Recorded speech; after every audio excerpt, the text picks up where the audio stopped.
Good evening, ladies and gentlemen. We'll go ahead and call this regular Monday, August the 3rd, Historic Architectural Review Board to order. It's good to see everybody virtually once again. At this point, I'd like to ask for an approval of the agenda from a board member as it has been published. Move to approve. Second. Jessica, a second from Naeem. I don't have any additions, subtractions to this agenda. Does anybody have anything that they thought was going to be on this agenda that they do not see? Okay, seeing none. Dallas, are you running the screen for us? I think Dallas is checking. Thomas is going to with my assistance in the background. Okay, if you would go ahead and put our telephone number up.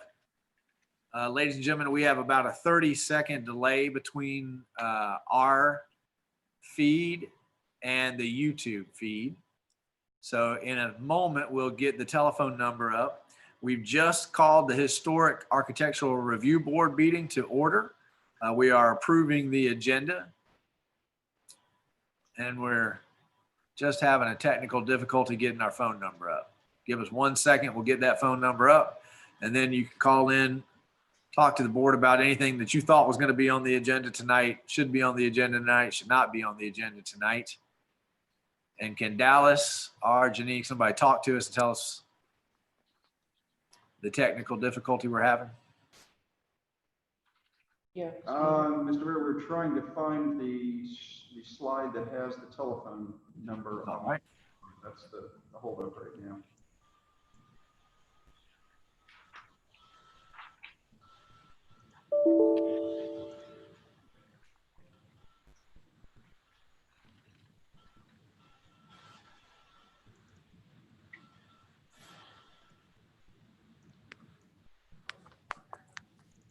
Thank you for bearing with us, ladies and gentlemen. We know it's the likelihood that someone's trying to call in and bring up something on the agenda may be slim, but it's important that we give the public the opportunity to participate in all of these meetings.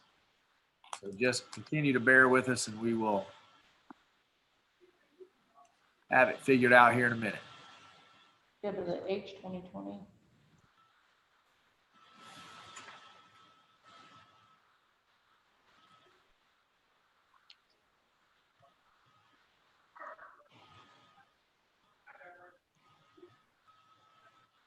Dallas, do you have it at home? Can you help us out, or is it you have to be here at City Hall to make it work?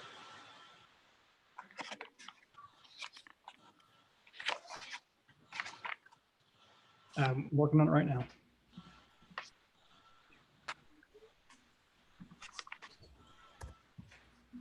And do we not have an attorney joining us tonight?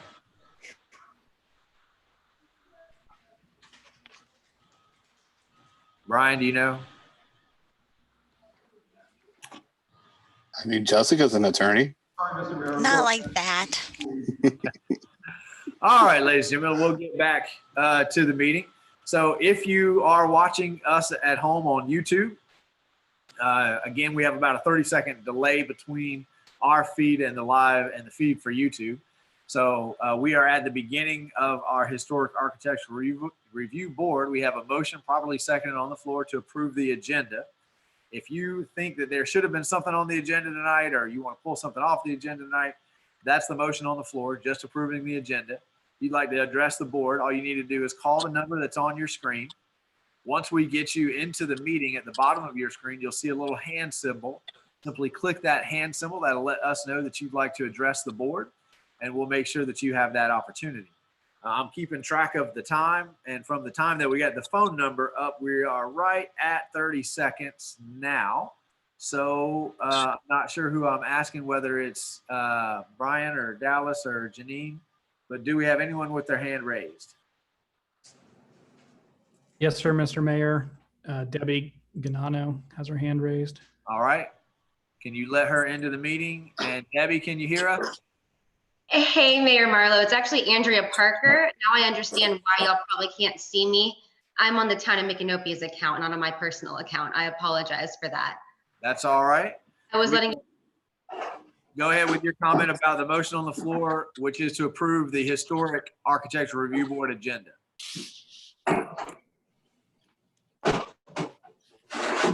I've moved her in as a presenter, and I'll rename her, Mr. Mayor. Okay. And it was Ms. Parker? And I apologize, Mr. Mayor, my internet cut out there for a second, so I didn't hear what you said. I was just asking you, the motion on the floor is to approve the Historic Architectural Review Board's agenda. And you have the floor to address the board on that motion. I have no comments on that motion. Okay, you just wanted to make sure you were in the meeting. Yes, sir. I just wanted y'all to know I was here so that. Thank you, ma'am. We appreciate it. Dallas, do we have anybody else with their hand raised right now? Yes, sir, Mr. Mayor. All right, well, we're back to the board. And the squares keep moving around on my screen here, so we'll try to make sure we have everybody. We'll do a roll call vote. Jessica? Aye. Naeem? Aye. Bill? Aye. Peggy? Here. You vote yes or no for Yes, the? I'm sorry. That's all right. You're fine. Linda Yes. and Gavin. Aye. Motion passed unanimously, and that will take us to the Pledge of Allegiance. I don't know, Dallas, do you have your the flag for us to put up on the screen? If not, I have one behind me. You can address yourselves that way, and we'll rise for the saying of the pledge.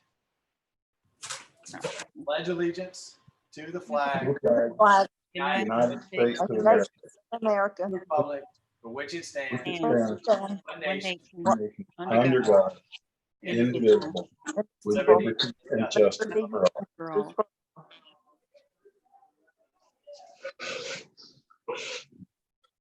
All right, thank you, Dallas. We always like that flag you pick out. That takes us to the approval of minutes. We have two sets to approve. The first one is March 2nd, 2020. Do I have a motion to approve those minutes as they were published? I had a motion from Ms. Peggy. Do I have a second? Bill comments. I have a second from Bill. Are there any questions or comments from the board on the March 2nd minutes?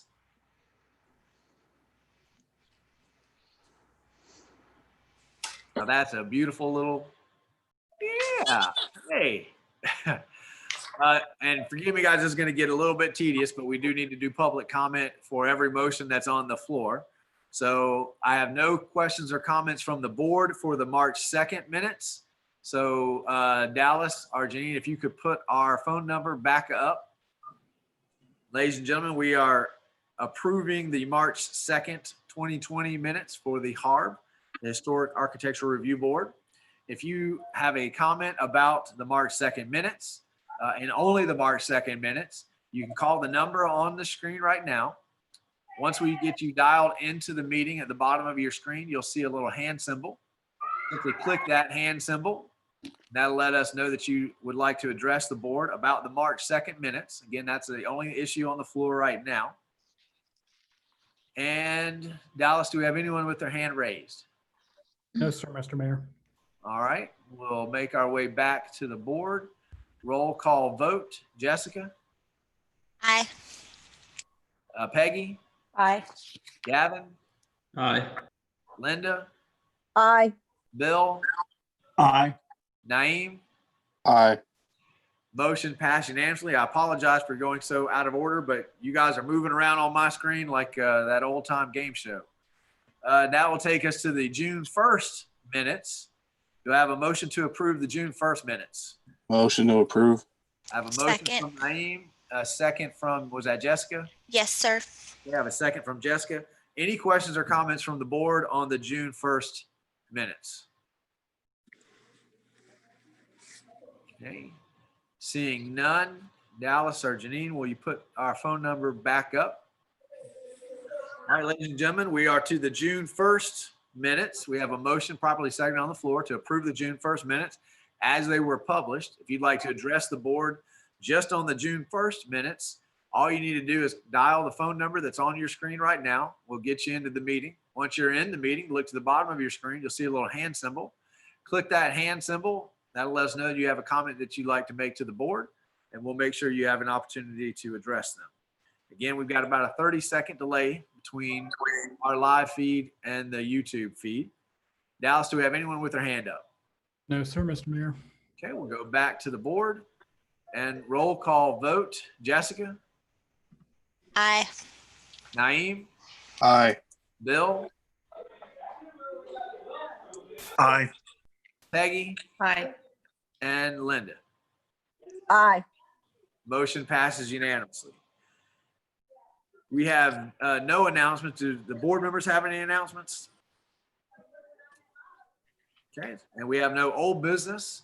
So that will take us right to new business. And we have the review of Form 1 and Form 9 responsibilities for board members. And I believe that you are not Ms. Parker, Ms. True, but you're going to take us through that. Yes, Mr. Mayor. I believe the question was just whether or not HARB had to fill out a Form 1. And the answer is yes, they do. A Form 1 is the financial statement of financial interest that any, apologize here, that any officer needs to fill out, officers and local employees. And so basically the commission fills these out, the P&Z fills these out, and the question just came down to whether or not annually HARB also had to complete the financial interest form. And because HARB is responsible for certificate of appropriateness approvals, they would fall under a category who serves as a board who has power to recommend, create, or modify land planning and zoning, which would require them to fill out a financial disclosure. Okay, what about Form 9? Form 9 is the quarterly gift disclosure form. And anyone who has to fill out a Form 1, which in this case HARB does, also is required to fill out a Form 9. And the quarterly gift disclosure is to disclose any gifts over $100. Yeah, and it's if anybody has any questions about filling out the form, I handled both of them in my prior job, so I can help. They one of the forms is filed with the local supervisor of elections. The other is filed at the State Commission on Ethics. With the Form 1 that's filed at the supervisor of elections, if you have me mail it for you, which I'm willing to do as your board members, I will scan it, and then when you call me and say, what did I say last year? I'll have you scan. I don't care what you put on the form. But, you know, I can keep it and provide you with a copy of that. And then on the Form 9, the law has changed since I worked with them. And now it's only if you receive gifts that are related to your appointed position. Not any gift over $100. Anybody have any questions for either the attorney or for Janine? Pardon? Just asking if anybody had any questions for the attorney or for you. Mr. Mayor, Mr. Conrad has his hand raised. Okay. Bill? Yeah, Janine, I'm on several boards, the Gainesville Airport Board and the FMPA, that all require these forms. Do I have to fill out a different one for each form, or can I fill out one? And The list is bunched alphabetically by the state, and you've already filed for this year. Yeah. okay, but is that good for Gainesville Airport and FMPA as well? Yes. As long as they put your name on the state list and your address on the state list the same way, you'll only show up once. Okay, thank you. Yep. You're not William on one and Bill on another, are you, Bill? I could be. Well, I want to double check. Miss Peggy. The ones I just want to, haven't filed for this year. Hang on one second. Go ahead and go through that, Janine, and then we'll get to you, Miss Peggy. Who hasn't filed? Baker, Urched, Johnson, and Lloyd. Now, Urched and Lloyd probably were not notified because the HARB was not put on the state list. So those folks have not. Huh? Those folks have not submitted their form? Correct. Those four, as of Friday, had not been received yet. Okay. Does that answer your question, Peggy? No, but it's partly right.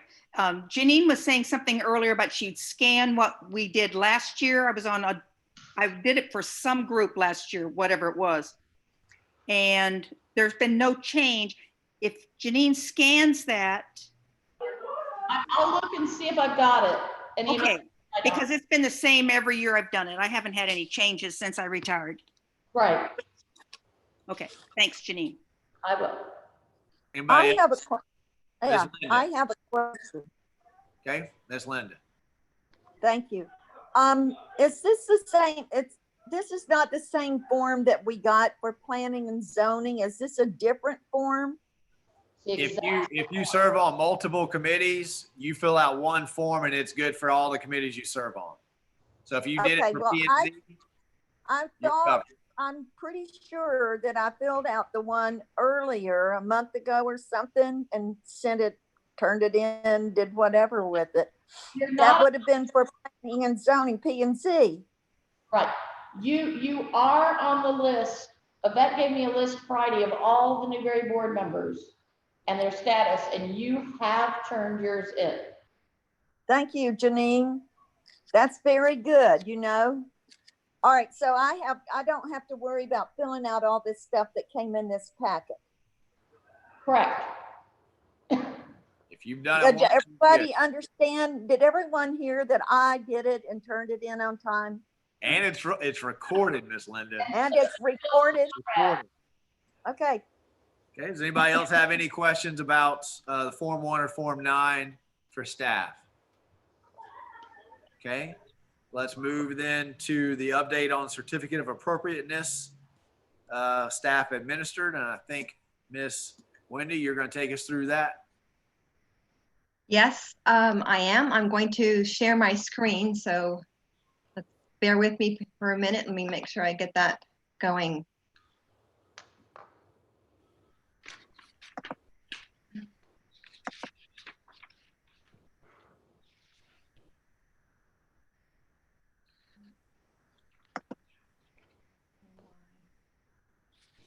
Okay.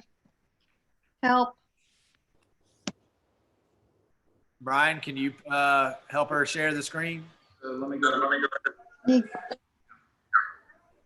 I don't know why it's not giving me the option to get it from my computer. Which one is this, Wendy? This is the. It's the, yeah, okay, gotcha. I think it's your Okay. computer, Miss Wendy. Your computer does not like to share with anyone else. I guess not. It's a city computer, laptop here though. That's not very nice. Okay, all right, so I don't have control. You'll have to, if Brian shared it, Okay. you're going to have to give him cues to move through it. Okay, Brian, here we go. Next slide. Seems to be a bit of a delay. There we go. Next slide. Okay. If you recall, the purpose of this presentation, just so that you are clear, is just to bring you up to speed on where we've been since the time when the ordinance was adopted to provide for the administrative process for approving certificates of appropriateness. So back in 2019, the city's Historic Architectural Review Board, you all, had directed staff to proceed with looking into amending the LDRs to provide for a staff administered approval process. And this would address the different kinds of minor changes that we were frequently having come before the board. And it was felt that these were, because they were so minor and routine, that they should not be coming before the board because they were pretty basic. And the types of those changes, which has been adopted in the ordinance that the City Commission approved in June of last year, and it provides for changes that are visible to the public, exterior changes, that is. And it addresses things like re-roofing or replacement of existing features, accessory structures, fences, walls, driveways, paving, parking, that kind of thing. The next slide. And then any kind of applications for when people ask for things that are not considered these minor things, and they would go back before the CARB as typical with the advertising process. And then there's also the provision in that ordinance that was adopted in June of 19, that if there's any question of administrative approval, if the person doesn't like the answer, or if it were to be approved, excuse me, or if they have something else that they want to do that can't be considered by the staff, that would go before the HARB. And it has ultimately shortened the typical permitting timeline from 4 to 6 weeks. And we've had 6 approvals that have been issued since that time when the ordinance was adopted. The next slide will give you the first, I'll just briefly review the types of applications we've received and approved. Other kinds of applications have been considered or talked about with people who might have been interested, who were able to do things because perhaps they were repairs, and that's not required. If it's a repair, they just do that and they didn't need to go through the process. And this one was back at the end of 2019, around, I think actually in the fall, the Bounds metal roof overs for those 2 buildings. You see the one on the left and the one on the right, the Bounds office, and then the building over on the right. You can see where the old kind of thrift shop that was there that they now use as well. And so both of those have metal roofs now, and that was consistent with the time period. The next slide shows you another application that was for the sign for West End Pharmacy, and that sign was approved, and you could see what the ultimate design was that we worked out with the applicant, and that was using the existing decorative wall mount for the sign where a previous sign had been. And that's over, on Newberry Road, on the north side, where the next to the Pocket Park in that area. And the next slide will show you another application that came before us. And this was for the Joel's Coffeehouse, which is they're still working on getting these things together with making some improvements to the property before they open. This one, you can see on the left, there's a picture, shows the sign that had been there since 2006. And this request was to actually replace the face of the sign and not to change the sign at all, because technically the sign is higher than what's allowed by the sign ordinance for the historic district, which is 5 feet, and because it's 8 feet. So if it were to be damaged or have to be taken down, then that particular sign would have to be replaced with one that conforms with the current regulations.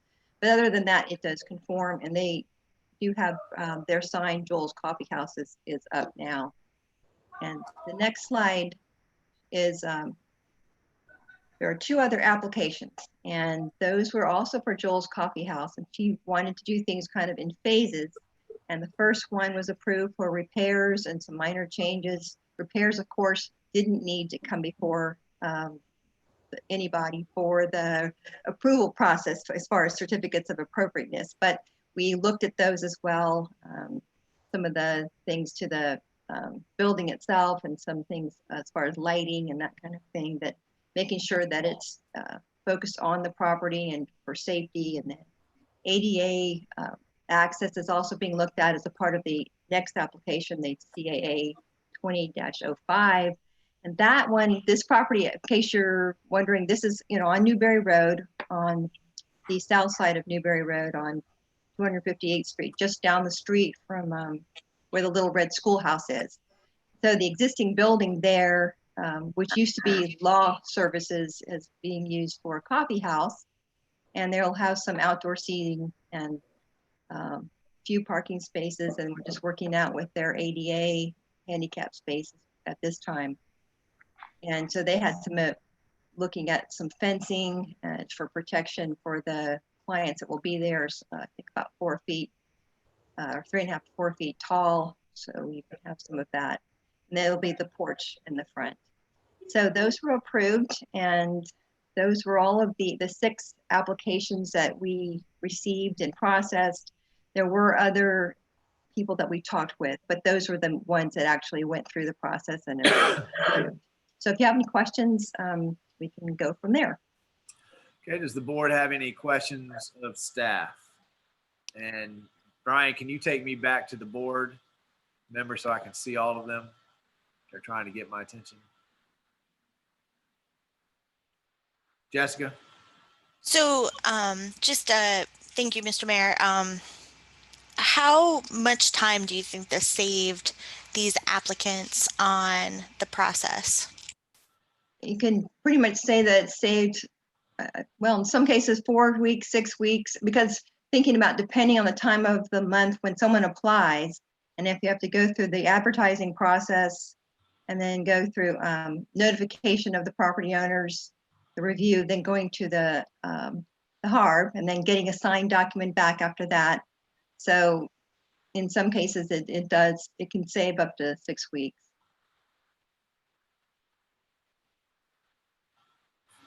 Excellent question. That was the goal from this initiative.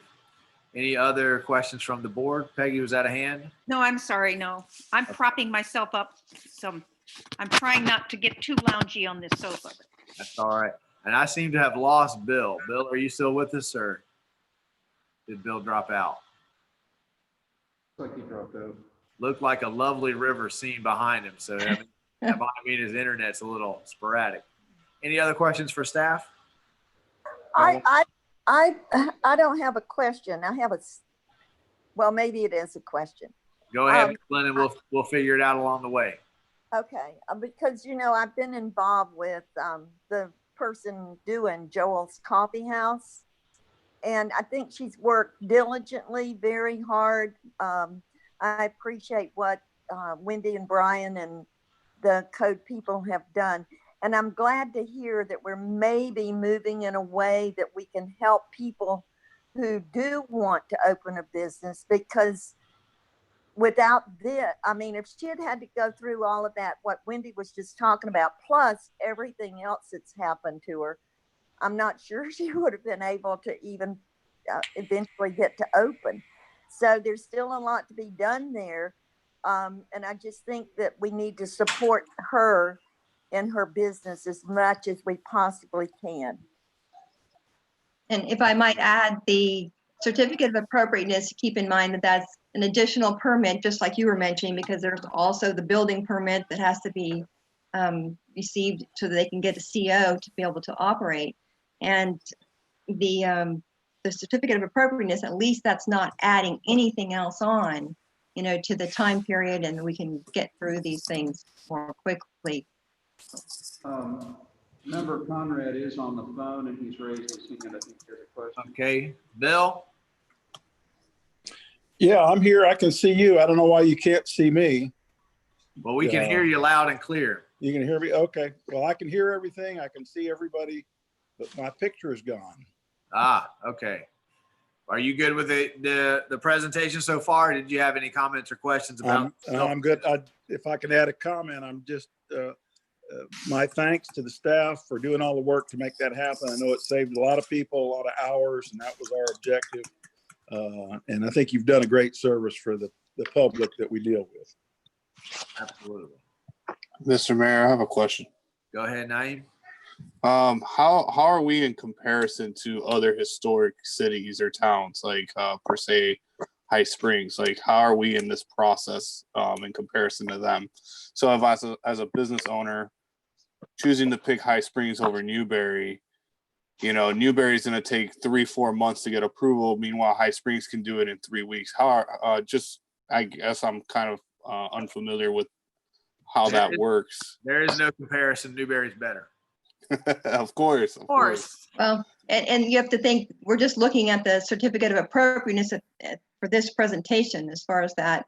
And that, depending on the type of application, can be done in just a couple of days, can be done in a week, depending on the kind of question they're asking and the type of things that they need to do, or being at least the kinds of things they're proposing to do. And usually it can go very quickly rather than waiting for an advertisement. Even if you were going before the certificate, the HARB for a certificate of appropriateness, that would take a maximum of 2 months at the most. Usually it can be 6 weeks. I think tonight your question, this is one step in the process, one rung in the ladder, but it's a step that could cost people a matter of, anywhere from 2 to 6 weeks, depending on when the question arises. So it's, it's difficult. Doesn't make an entire project move forward overnight. It just takes one potential impediment out of the way. To Miss Linda's concerns, Joel's Coffeehouse, I don't know of any of the issues they've had to work through being related to the harm. I think that process has been pretty smooth, largely because of this endeavor. But again, that's just one facet. It's just one aspect. So what you guys have directed staff to do and what staff has brought back to you is the opportunity to take one of those potential hindrances and take it out of the way. So I don't know of any other community that is working this diligently to try to make the process go as fast as we are, as smooth as we are. But we'd have to ask High Springs if they've undergone a similar effort. And we can see you, Bill, and the, what is that? Is that the Golden Gate behind you? I like it. And Mr. Mayor, just to your point, one of the things that this change has allowed is that, typically you get a site plan, you get everything approved by HARB after you go through the process. And then if you want to make changes, then you have to go back through the process again, because you got to go back in front of the board, advertised in advance, all of that. Whereas by allowing staff some latitude on what can and can't be approved based on certain criteria, when the business owner needs to make a change or two, which are relatively minor, they don't have to go back through the whole process again. They can just go to staff and they can, put their proposal in front of staff, and if it meets the criteria, staff can sign off on it. All right, I don't want to rush us along, but we do have a rather lengthy training tonight. Any other questions about staff administered approvals?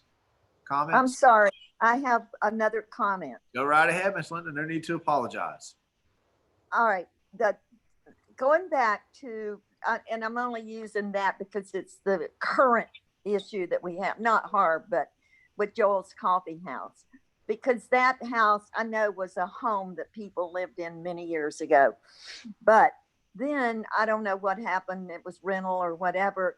Then there was a physical therapy group that was in there.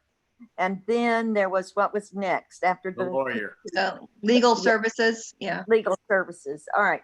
So all of those people had to have water and bathrooms and all of that. And I understand what she's doing is a lot more complicated. I don't know how old the house actually is. And I really, sitting here, I can't remember when it was added to the historic, that it's a historic building. But if you want, it was 1920s, and it was part of the original historic district when that was established in mid 80s. And that house is designated as a non-contributing structure to the historic district.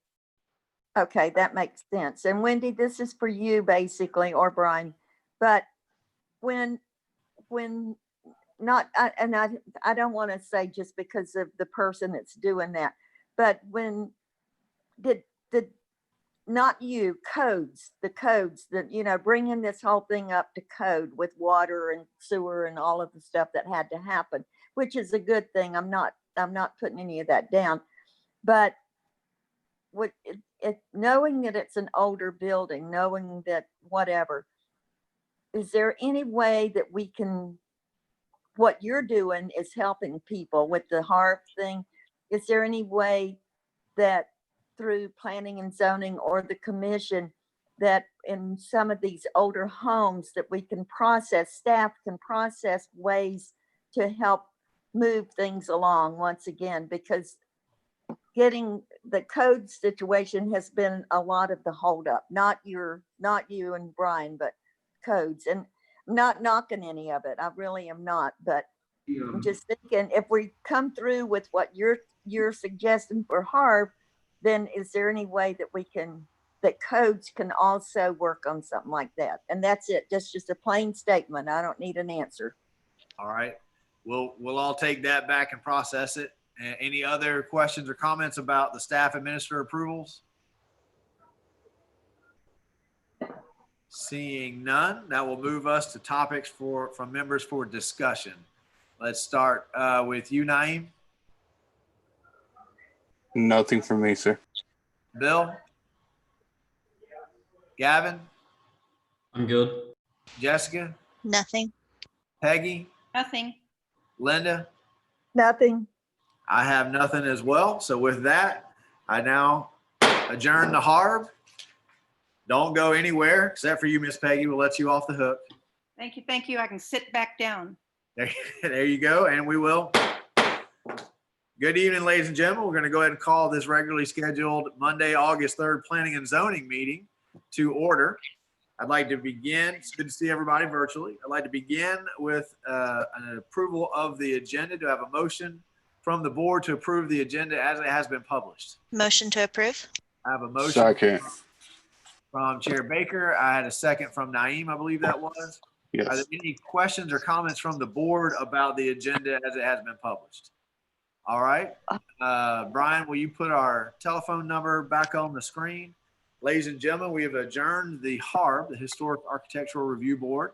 We are convening our regularly scheduled planning and zoning meeting. We've come to the moment where we need to approve the agenda as it has been published. All we have on tonight's agenda are the June 1st meeting minutes and a condensed version of the Florida Planning Officials Training class. If you think that you were supposed to be on tonight's agenda, or you have something else agenda related that you'd like to address the board on, all you need to do is call the phone number that you have on your screen.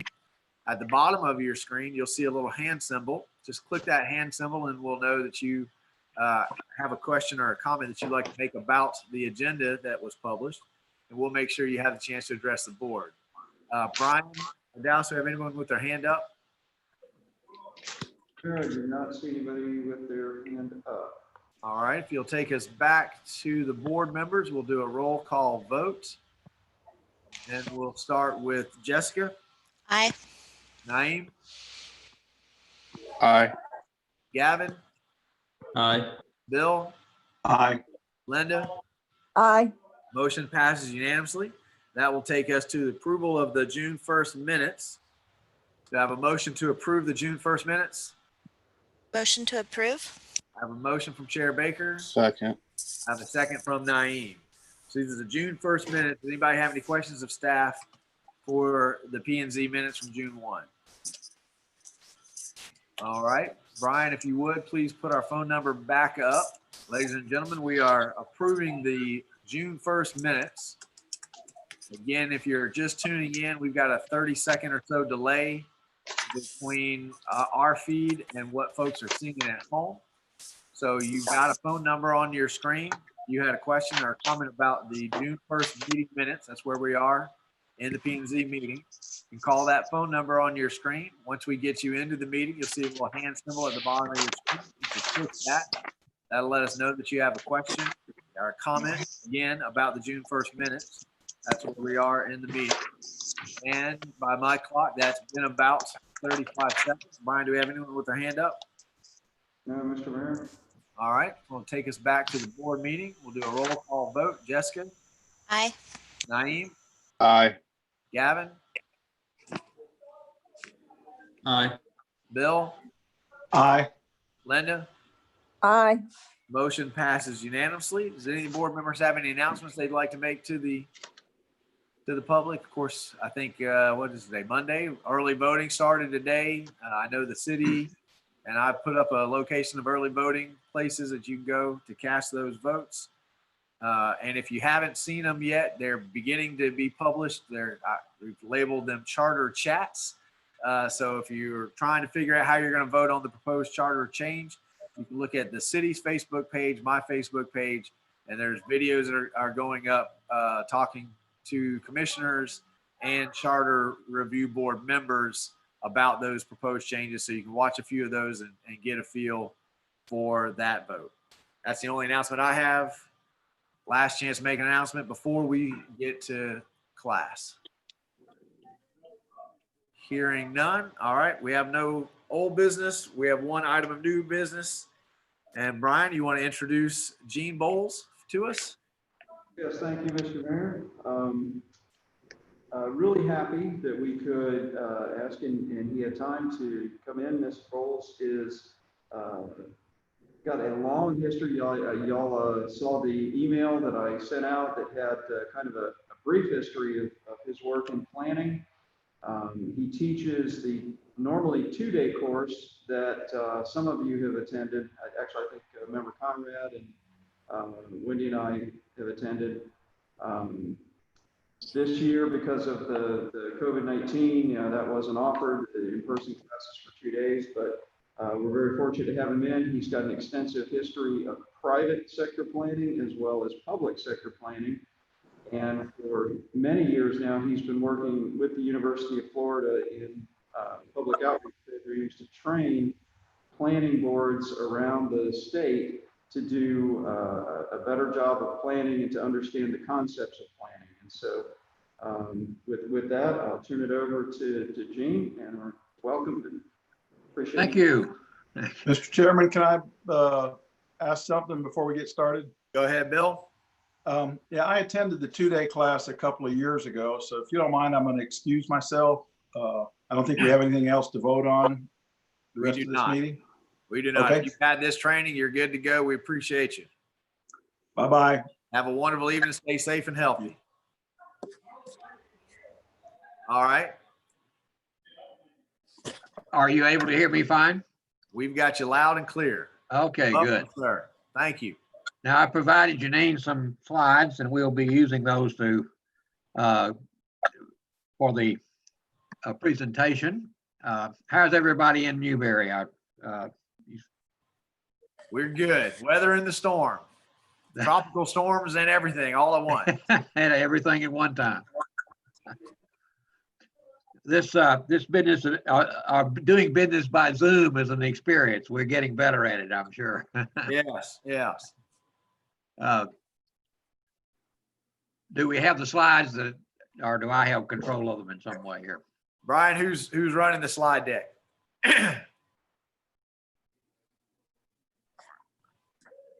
Sorry, I was muted myself. Which is the first set you want up? You guys, the first one is the community planning process. I think it says 3 or 2 on it. Pardon. We'll go through the community building process and then the decision making. Well, let's see. There's the numbers. You want there's one numbered 1, one numbered 3, and one numbered 4. The one is number 1 is the one we're looking for. Does that look right? That looks right. Yeah. Now, Brian, I need to have you advance it for me on when I let you know, or do I have some control here? You can just say, well, here's the way to do it. You can just say next slide and I'll advance it for you. Okay. Well, take me back to the first slide because I want to make a point here right at the beginning. You will notice that we entitled the first slide, Planning Growth Management Florida, but building your community. The reason I want to point that out is that's what this is all about. You're very important players in the building of Newberry. And every decision you make essentially results in most things are fairly permanent as far as your community is in terms of the long term and its building. Okay, next slide. That's just to introduce who I am and understanding growth management. I'm associated with the University of Florida and have been doing this training now since 2003 in various forms and so forth. Tonight, of course, give me the next slide if you would. We'll be talking about 2 different segments. One is the community building process itself, how essentially it works, and then the second session about decision making. Most of the issues that you encounter as planning officials revolve around the decision making process, and we'll be talking about that as our last segment. Next slide. What happens without planning? Well, I won't go through this long list in great detail, but sprawl, congestion, no sense of place, incompatible land uses, disconnected development patterns, and you can look at the list. But if you want a great community, you really have to plan for it. Next slide. In Florida, the Community Planning Act, and its original version was actually adopted in 1985, requires that each community, each county, each city within Florida must have a comprehensive plan. The mandate, thou shalt plan. Next slide. So our challenge is, how do we build this community that we can live in? Next slide.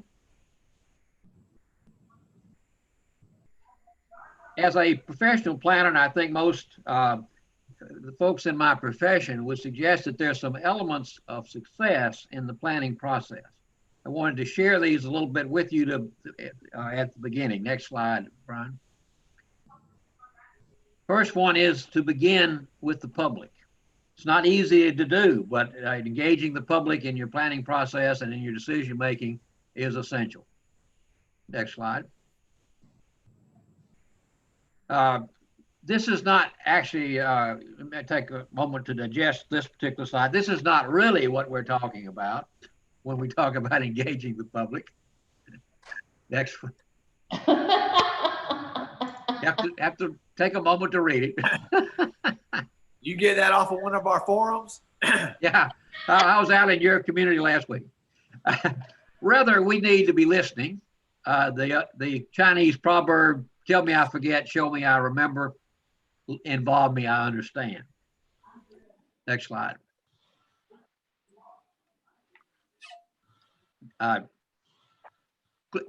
Click again on it, if you would have.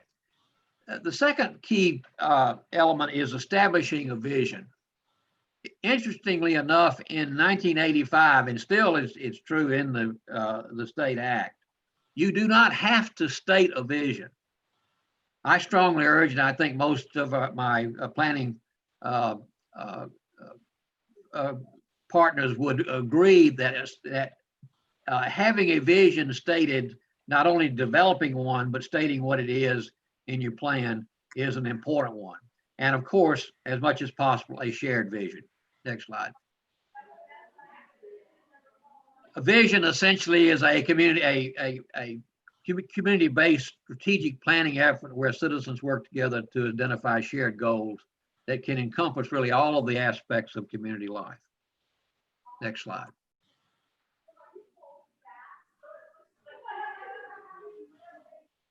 The third key element of success is to be proactive.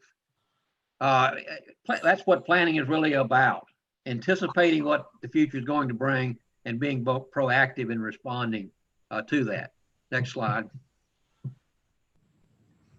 Being proactive essentially is a process to seek sustainable outcomes. The art of progress is to preserve order amid change, change amid order. Next slide.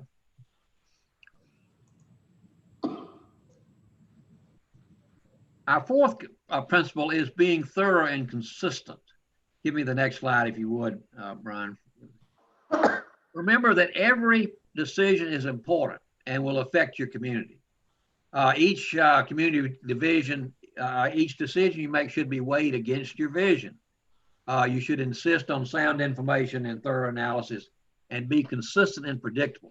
I can't emphasize enough the consistency and predictability aspect of if that's a part of and a consistent aspect of your program, you're going to be much more successful in achieving the objectives that you desire.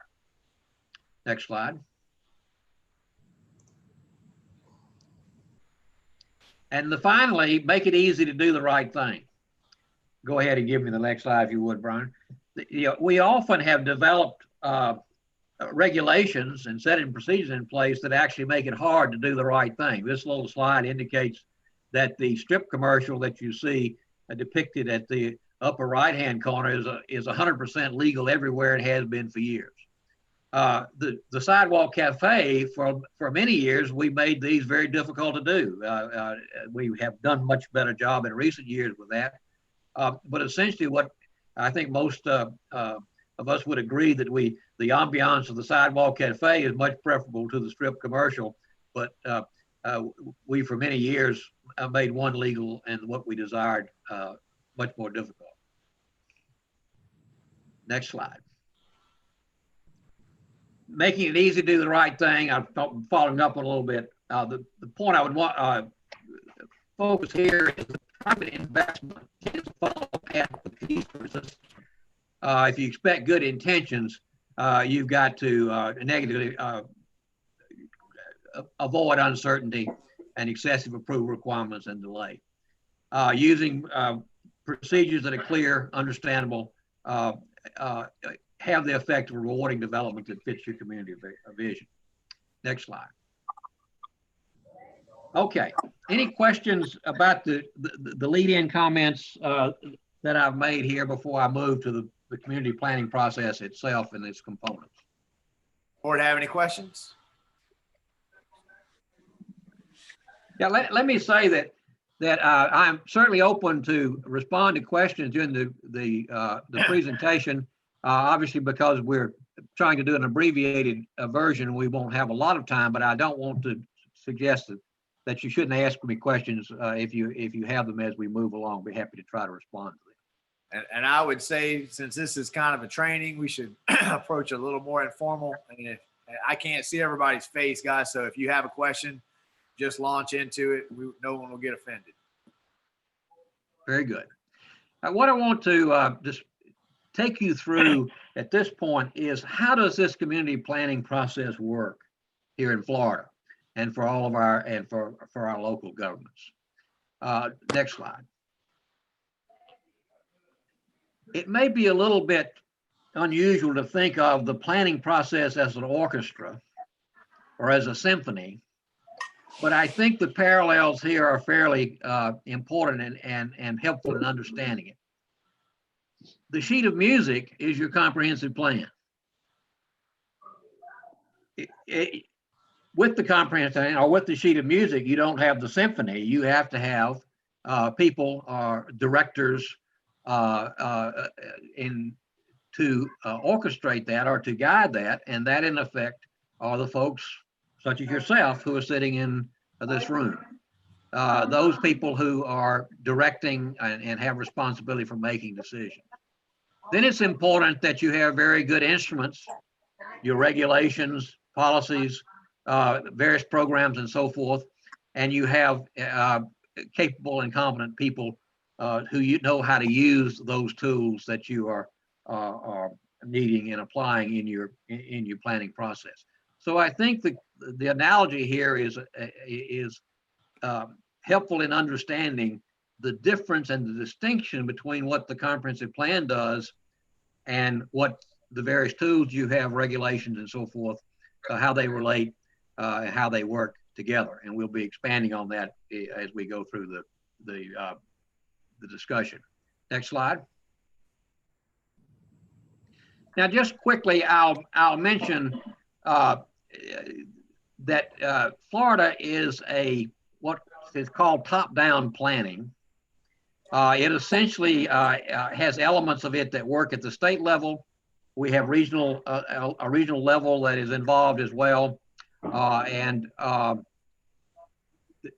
Excuse me, I'm getting a little interference here on my computer. Just a second, let me get rid of it. All right. And then of course at the local level. At the state level, several departments and agencies are involved. You see them listed there. The most critical one is the Department of Economic Opportunity. This is used to be called the Florida Department of Community Affairs, and they are essentially the folks that you work through when you do plan amendments and so forth. At a regional level, of course, you have your regional planning councils. You may have an MPO, Metropolitan Planning Organization for Transportation, and you have regional water supply plans that in the water supply districts. But very importantly, at the local level is really where planning occurs in Florida.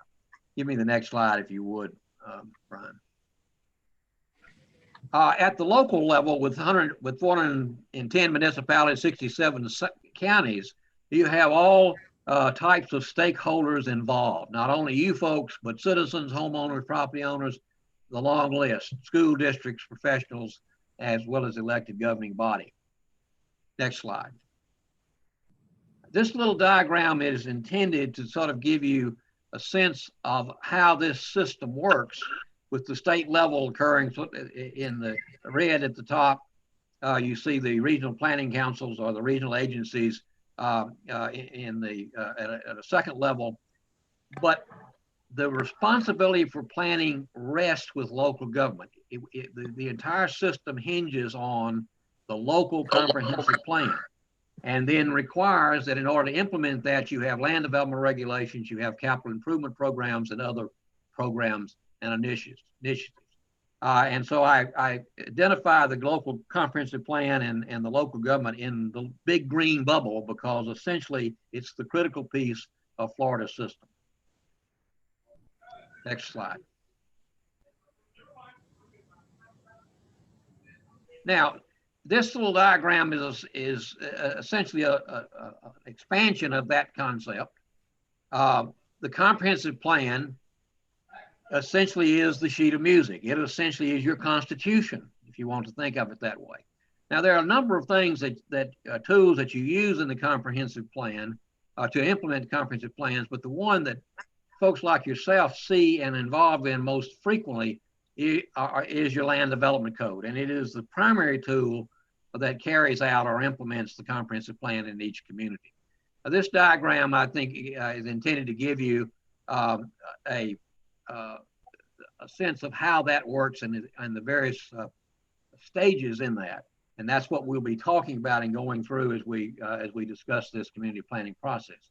The comprehensive plan itself, the principle is that all actions that you take, any development approval that you do, any action you take related to the topics that it covers, must be consistent with the comprehensive plan.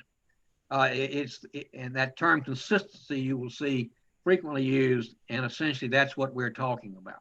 You have this requirement to be vertically consistent, that is, actions are consistent with the state regulations, with regional activities, but then the actions you take also must be internally consistent, that not in conflict with each other, and desirably you are consistent with the comprehensive plans and actions of the local governments, your neighbors, the county, the other cities, and so forth. But consistency is the primary term that describes how the actions you take relate to the comprehensive plan and to the state statutes and programs that establish it.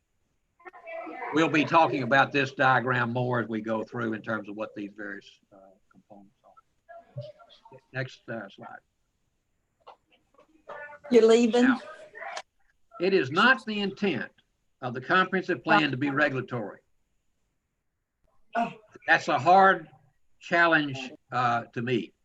The tendency is for plans to become regulatory, and as opposed to deferring and empowering the regulations, they tend to oftentimes are sometimes redundant, overlapping, and create issues if they are too regulatory. And now drawing that line is a difficult challenge and so forth. But important to say, this is a language directly from the state statute, and very specifically, it's not the intent to require inclusion of implementing regulations in the comprehensive plan.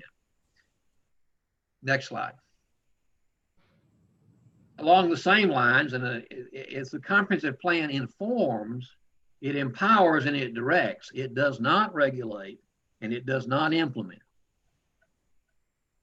I'll build on that as we go through the next few slides. Next slide. Now, along the same lines, the comprehensive plan shall provide principles, guidelines, standards, and strategies for economic, social, physical, environmental, and fiscal development of your community. The format is at your discretion. Most communities essentially have the state statute outlines several mandated elements that you must have. And most comprehensive plans are organized along those lines, but they don't have to be. You could actually organize your plan as long as you cover those issues and you address those elements. You could have a different format if you chose to do so. Next slide. The comprehensive plan must be legally defensible and implementation focused. It needs to meet state law, meet other legal requirements, and defensible in terms of its the policies you're establishing.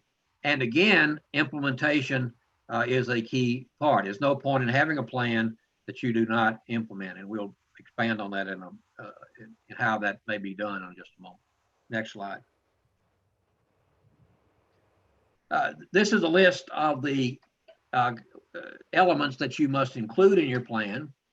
You see the mandatory elements on the left side. Future land use is, of course, probably the key one.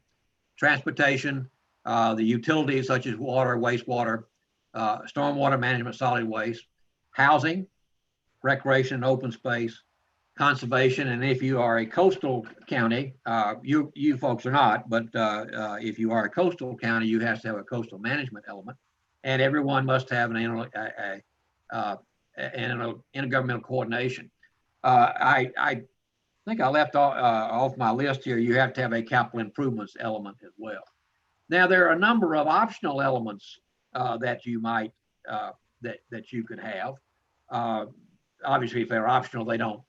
You don't have to have them, and you generally these items are covered elsewhere in the plan if you don't have a particular element. But you can see an example list that of optional elements that you might include in your plan, but not necessarily required to.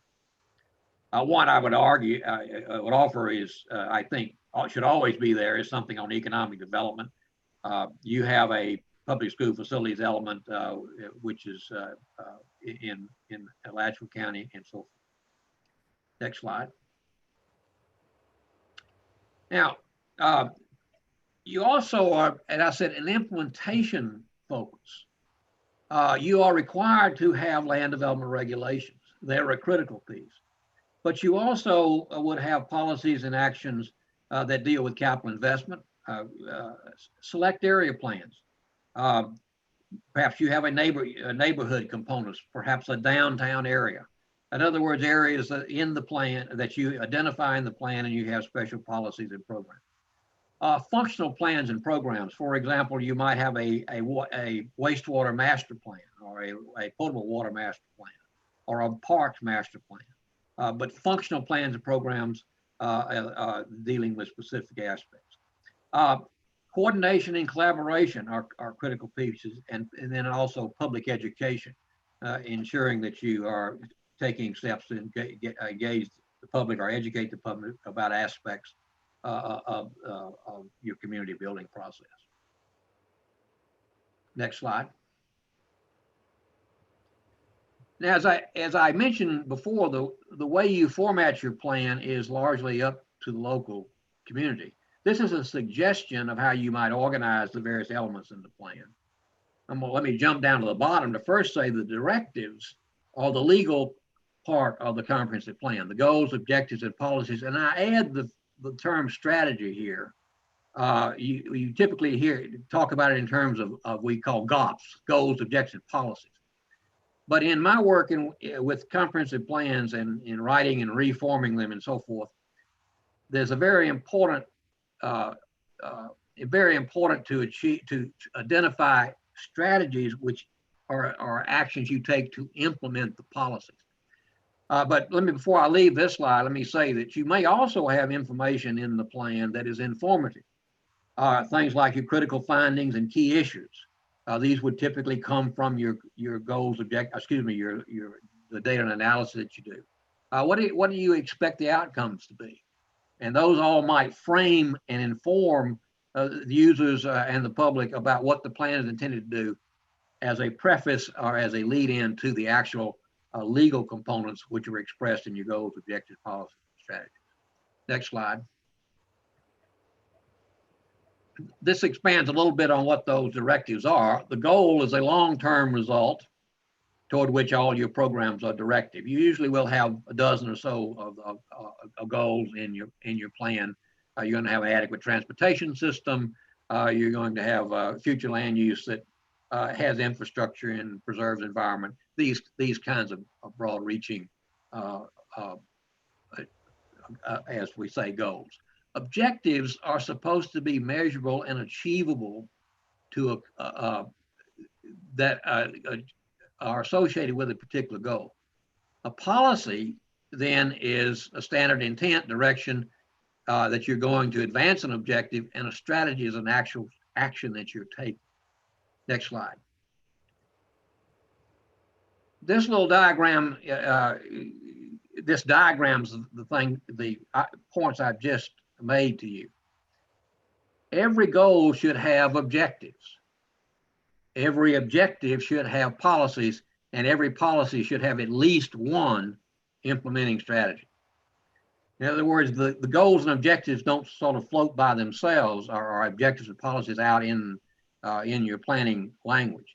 They are linked so that the objective that you're looking at has a set of policies that are attached to it that make sense and advance that objective, and the same thing with strategies associated with a policy.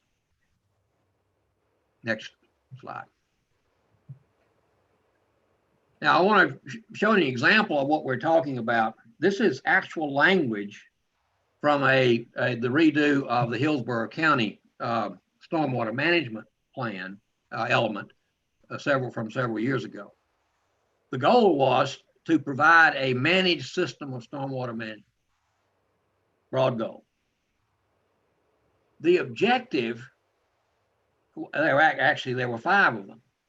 I'm not going to get into these in great detail, but essentially one was to implement a comprehensive watershed management system. Hillsborough County had 17 watersheds, of which millions of dollars have been spent on comprehensive plans or management plans for those basins. And so the plan, as one of its objectives, was to implement that system. The second one was to minimize risk from flooding. The third objective, to maintain stormwater quality, and you see them advance aquifer recharge and operate and maintain those. All of those objectives can be measured. You can have levels of service.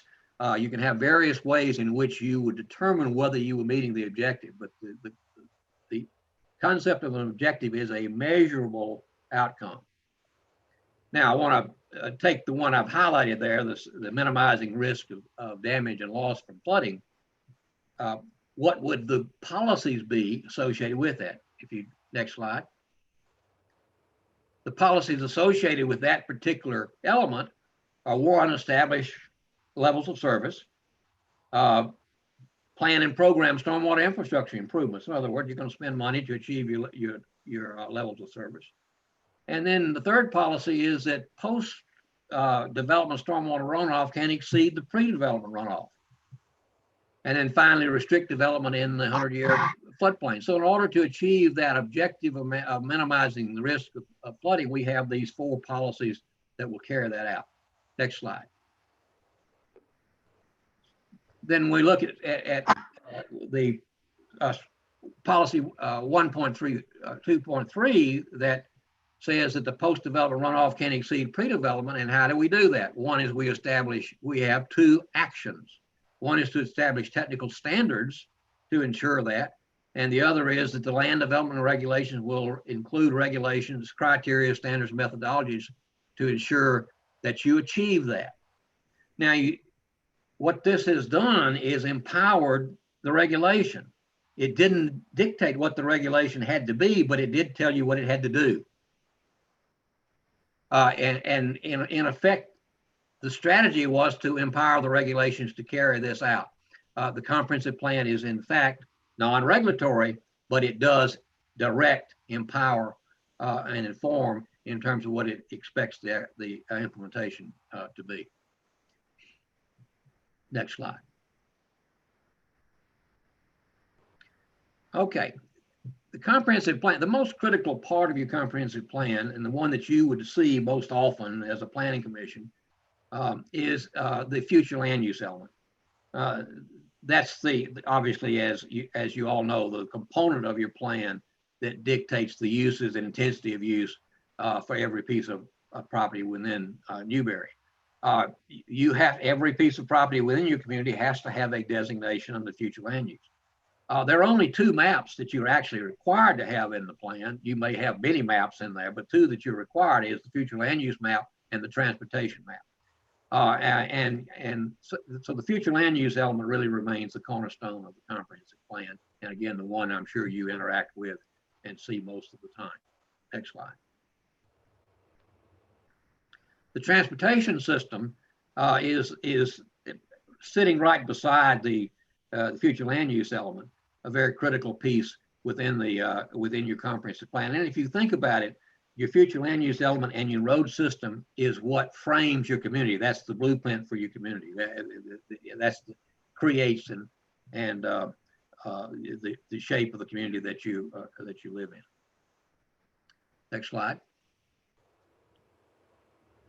And there may be a number of innovative planning tools. Local governments, the state, the Comprehensive Planning, Community Planning Act encourages local governments are encouraged to apply innovative planning tools. Examples include visioning. I've talked about that earlier. Sector planning, rural land stewardship areas, urban service areas, growth boundaries, transit-oriented development, plan unit developments, transfer development rights, traditional neighborhoods. All these are probably issues or techniques that you are either using or familiar with that would be considered innovative in terms of how you frame your comprehensive plan and what you empower and direct. Next slide. Okay, probably my next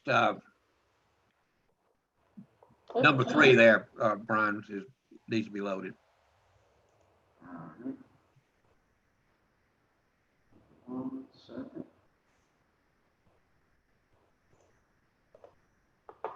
While he's doing that, any questions of anyone on what I've said so far?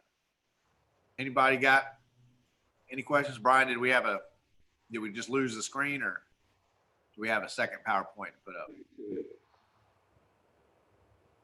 You said number 3, right? Yeah, I think that's, Right. yeah, that's it. And again, guys, just launch in if you got any questions, since once we go to the PowerPoint, I can't quite see everybody's face all at one time.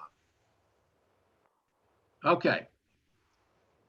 Now, let me take you back to my symphony. Remember, the comprehensive plan we just talked about is the sheet of music, your constitution.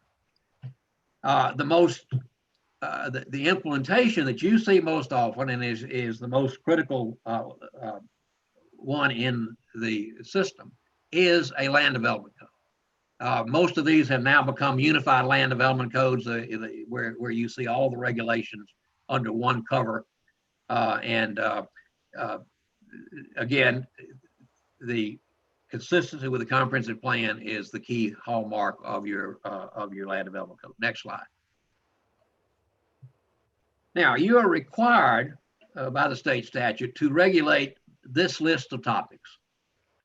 Subdivision of land, use of land and water, that's zoning, protect potable water well fields, manage stormwater, protect environmental lands, ensure adequate public facilities. That's generally we think of as concurrency, regulating signs and regulating traffic flow.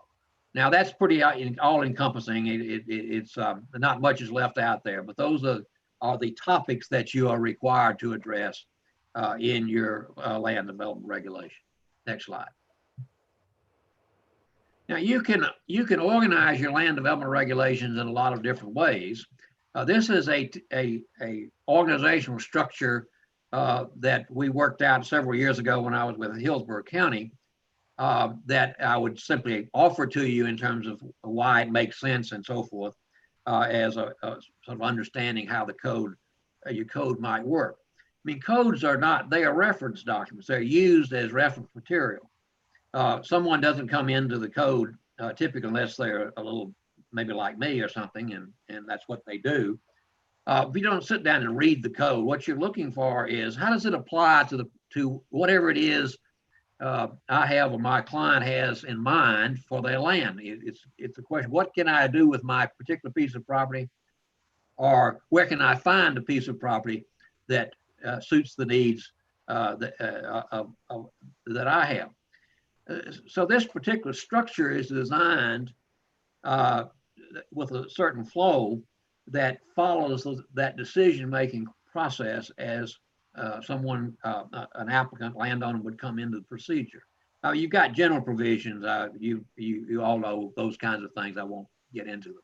But the first question is, what's the zoning on the property? Can I do what I want to do, or what can I do with my land? The second question may be, are any special districts? Is this in a historic district? Is there some kind of downtown overlay? Is it a floodplain, et cetera? So those first two articles are designed to inform the landowner of what the uses might be. The third question is any natural resources that are at issue.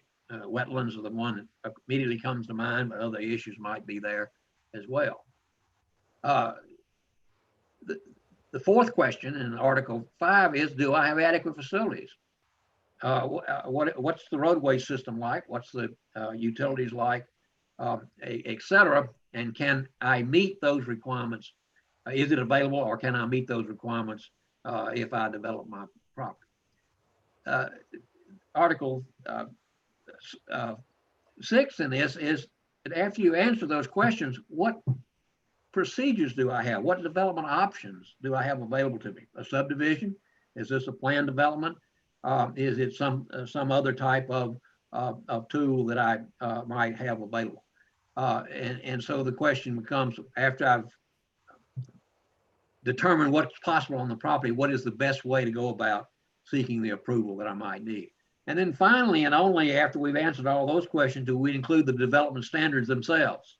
That's usually a big article, because it's got a lot of the details, the setbacks, all of the information that you would have to have and standards to apply to carry out what you're proposing to do.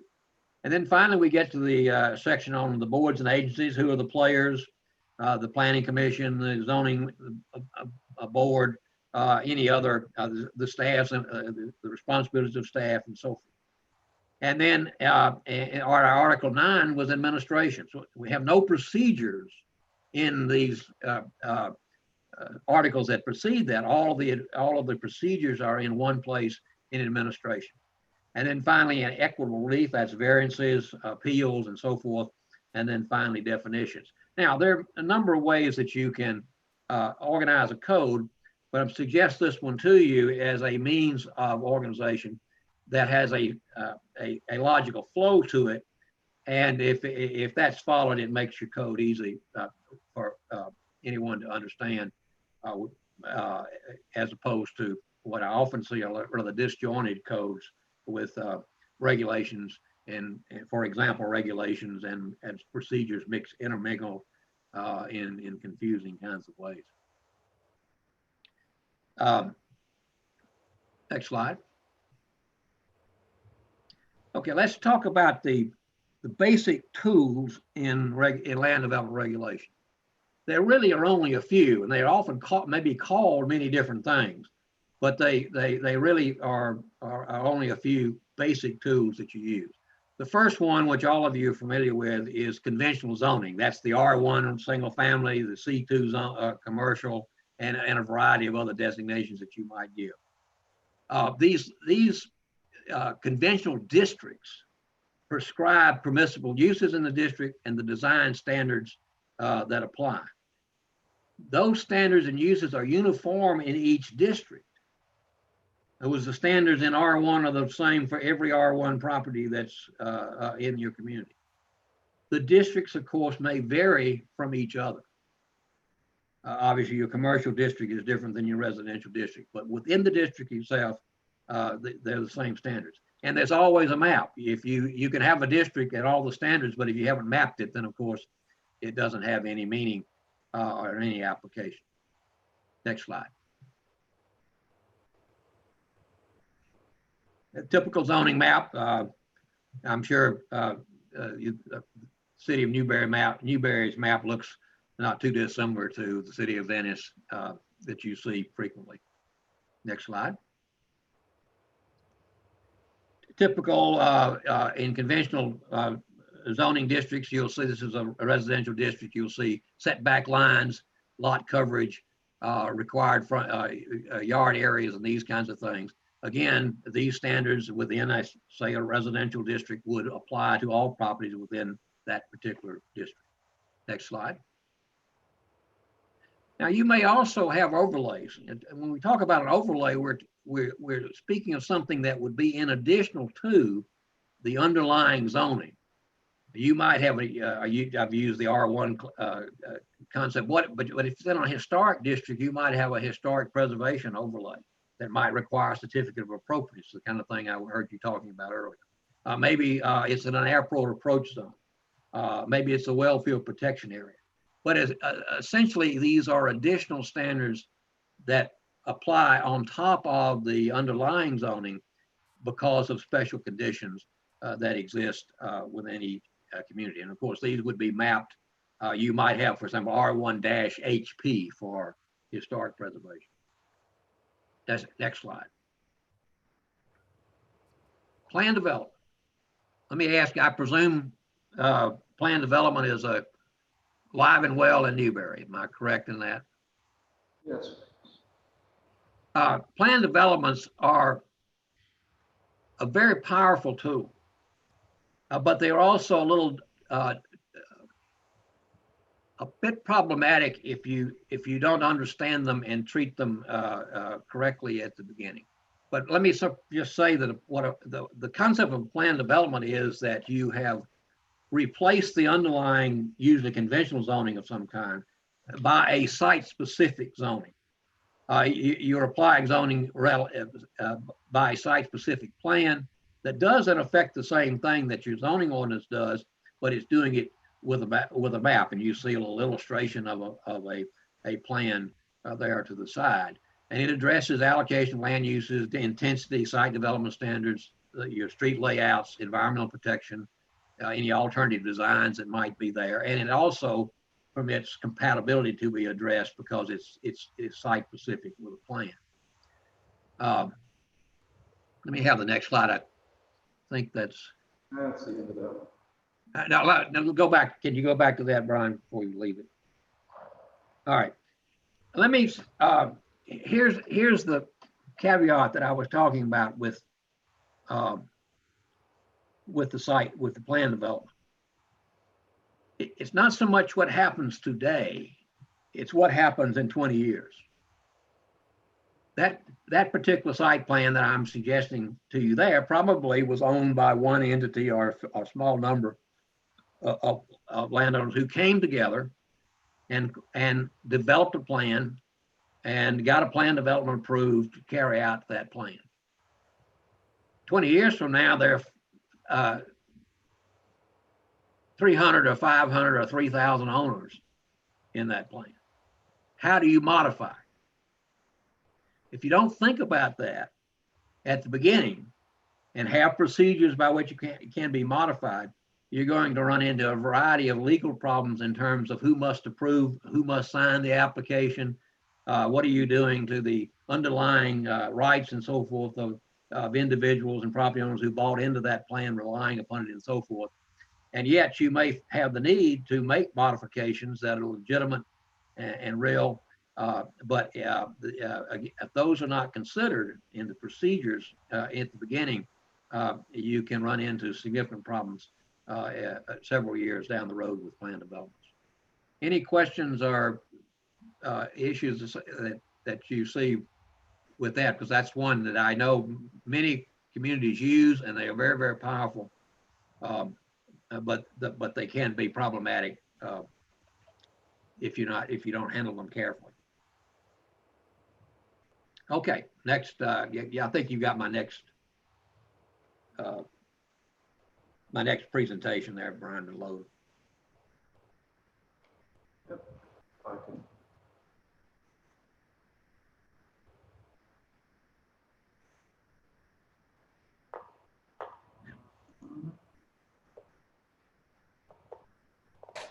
While we have that pause, just wanted to let you know, Gene, I know how you feel when you talk to a computer screen and you don't have that interaction. You're doing a great job. So just keep going strong. We're here with you. I appreciate it. Mayor, I you can appreciate it. steal these for your government class. That's right. I didn't tell y'all, I've been recording it on my computer. This is good 2 days worth of lesson plans right here. No, you folks are, I'm getting this emergency thing on my, hold on, my television is on without sound. Bear with me here. I think this is We're having some kind of weather alert down in this part of the world. Well, if you've got bad weather, we'll understand if you just disappear on us.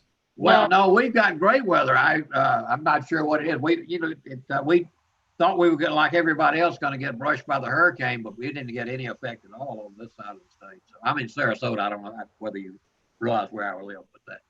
Ah. okay. You want number 4 now, Gene? Yes.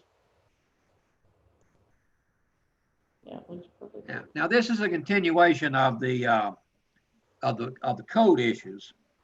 We're talking through essentially the various tools that you have, and just finished the discussion on the plan development. Another tool that you use and can use are special uses. Hold on a second. I just looked, the weather looks fine. I thought I turned it off, and I turned the sound back on. Special uses may have different terms. They might be called perhaps special uses, conditional uses, provisional uses, but essentially they are approvals that you grant based on a specific set of prescribed conditions. And your process is to determine, are those conditions met? Does the application for a special use or conditional use, provisional use meet the requirements? And the code should actually prescribe those conditions and also prescribe the procedures that you would use to determine whether it's permissible. And what this may allow you to do is to, for example, maybe you have some certain kinds of industrial uses that might have significant environmental effects or impacts, and you would only approve them. You would identify that they had to be perhaps in an industrial zoning classification, but you would only approve them on a review based on a standards regarding the proper treatment or proper handling of various issues that you might be concerned about. But essentially, the special use, the key is that they are permitted if prescribed conditions are found, and you prescribe the condition and the procedure to do that. Now, I actually like to use all three of these terms in a code, because I might use provisional uses to simply say, for example, perhaps it says that a church can be located in a residential district provided it's sitting on an acre, just to give an example. Well, you don't need to have a city commission meeting to determine that. The staff can determine that provisional condition is met, just as an example. So you might have something that was staff approvable that had a clear condition that was easily to determine and could be determined at the permitting stage. If you had something a bit more discretionary, where you had to make certain decisions about traffic or various other issues like that, you might require that to go perhaps to the planning commission, or uses that would be significant enough to go to your governing body for approval. But all might be in this category of special use. Next slide. Variances. Variances are minor exceptions to zoning rules. Use variances are not permissible. Essentially, a variance, the criteria should be that a literal interpretation denies a reasonable use of the property. It causes a hardship that's unique to the property. It's not like everything else in the neighborhood. It's unique to the lot that this particular home sits on or whatever. should not be self-imposed. In other words, the landowner or his predecessors entitled didn't self-impose or create the condition illegally or whatever. It's also the minimum necessary to permit a reasonable use and does not harm nearby properties. Now, variances can be abused, and this one is always one of those areas that's fairly problematic in most communities. But you must have a process by which variances are reviewed, but the standards that you see there are those that are recommended, and they are fairly restrictive in the types in terms of what can be allowed through variances. Next slide. Subdivision regulations. Subdivision regulations are, in my view, probably one of the most powerful and important regulations that you have. It's how you structure your community. Once you have subdivided land and the lots are there, and of course, certainly if development is taking place, that's going to be with you for quite a long time. And most of the time you regulate by individual properties. So it's the framework for the community. So the subdivision regulations are an important tool that you have that you should give a good deal of attention to. Next slide. The major subdivision, and only notice I say, what does a preliminary plat do? The preliminary plat is where you want the review to occur. The final plat is actually a surveying document, and that's the point in time which all the engineering has been done and you're ready to build something. It's the preliminary plat that you folks should be seeing and giving your attention to. The rule, of course, from the preliminary to the final is that the final plat has to comply or be fundamentally conform to the preliminary. But essentially what the plat does, it establishes the buildable lots, it establishes a roadway configuration, deals with access, stormwater management, common areas, wetlands, and utility layouts. And this is the point, if you're doing concurrency reviews, usually this is the point where concurrency review for adequate facilities would occur. You may also, may be supplemented with developer agreements and covenants related to the use of the land. In other words, you're laying out, setting the stage, setting the framework for that development to take place and be successful over time. Next slide. Now, you also very likely have preliminary site plans, and you notice I use the term preliminary. This is obviously, you can see, is a preliminary plan for retail use. But this again is not final. The final engineering has not yet been done, although these are typically very detailed even in the preliminary stage. But that's essentially setting the stage for all that detailed work to be done. That's expensive and costly to do for the developer. Again, obviously, building placements, access, circulation. You're really determining with the plan, does this meet your regulation? Does it meet all the standards that you prescribe? Next slide. Concurrency. You're required to have some certain concurrency is mandatory. Those that are mandatory are sanitary sewer, solid waste, drainage, and potable water.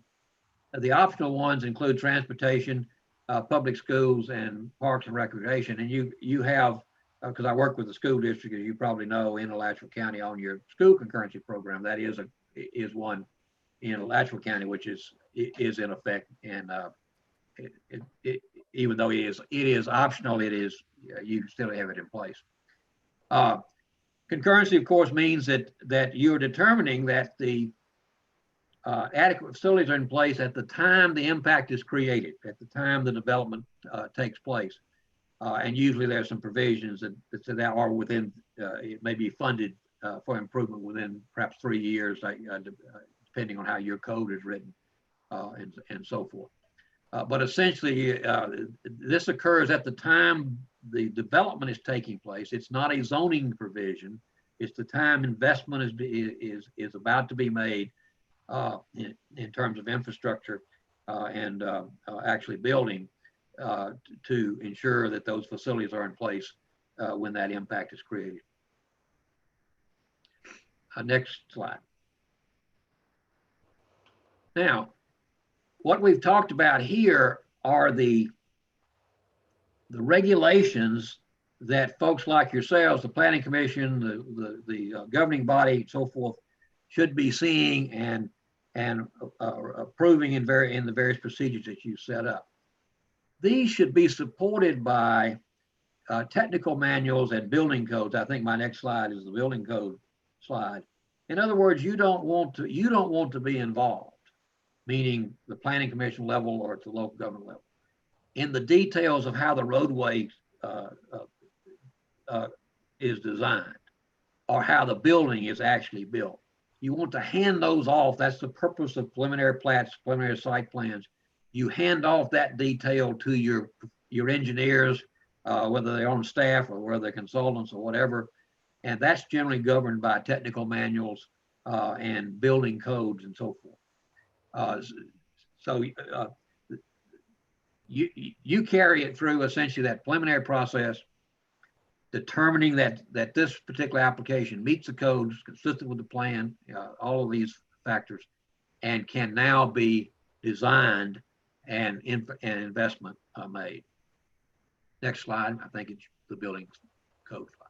It is. Okay. What I've just gone through here is a quick discussion of the community planning process that with the comprehensive plan as your constitution, empowering and directing. And we've talked about the code. There are other policies and strategies, of course, capital improvements, we could go talk about as well. But your primary implementation tool of the comprehensive plan is your code, your land development regulation, and the understanding of what I'm hoping to share with you is that understanding of how the role the comprehensive plan plays and the implementation role that the land development code plays in carrying it out. Do we have any questions from the board members at this point in time? I don't know if we're getting about halfway through or not, Mr. Bowles, but if you need a short break, I think we'd all understand you've been doing the lion's share of the talking. Does anybody have any questions for him? Well, I'm fine, but if you'd like to take a break, I'd be happy to do that. No, I think we're good. I just want to make sure you don't need a couple minutes to yourself. If not, then we'll just keep on. If there's no questions, we'll keep right on. Okay. The decision-making slides, Ryan, are what we're looking for. Okay. Gene, I have a question for you while I'm looking for this. You mentioned that transportation concurrency is now optional. But what happens when the level of service continues to deteriorate when a community doesn't require transportation concurrency? Well, you have to provide. It's not just a free ticket. You've essentially got to invest in mobility, typically with a mobility element plan. I think Alachua County has done that. I'm not absolutely sure. But there are a lot of rules that go along with that, not having transportation concurrency. The problem with transportation concurrency was that it was encouraging the very thing we didn't want to have happen. I think you did. And in other words, where were you getting development? Where you out in the hinterlands where you didn't have a concurrency problem with transportation. So it was actually producing the result that was not intended. And so a good deal of, there's a long, great deal of language in the comprehensive plan dealing with the transportation concurrency question and what you have to do related to that. And I know that Alachua County has been pretty involved in that over the years. I'm not that conversant in exactly the details of it, but it's not it's not just a get out of jail card. All right, I think we've found it. You said decision-making, correct? Okay, yeah, decision-making.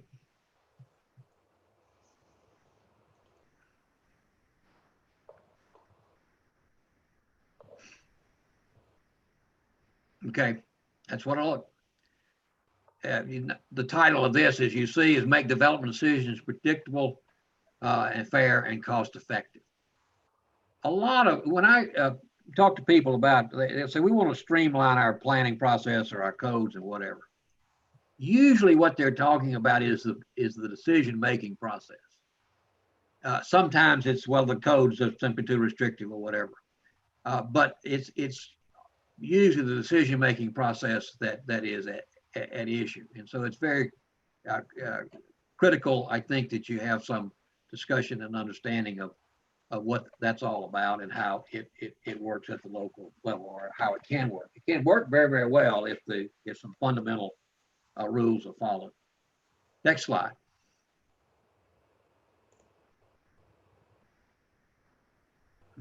I want to talk a little bit about the legal authority and so forth that you have here. Local governments have a broad authority to plan and manage growth.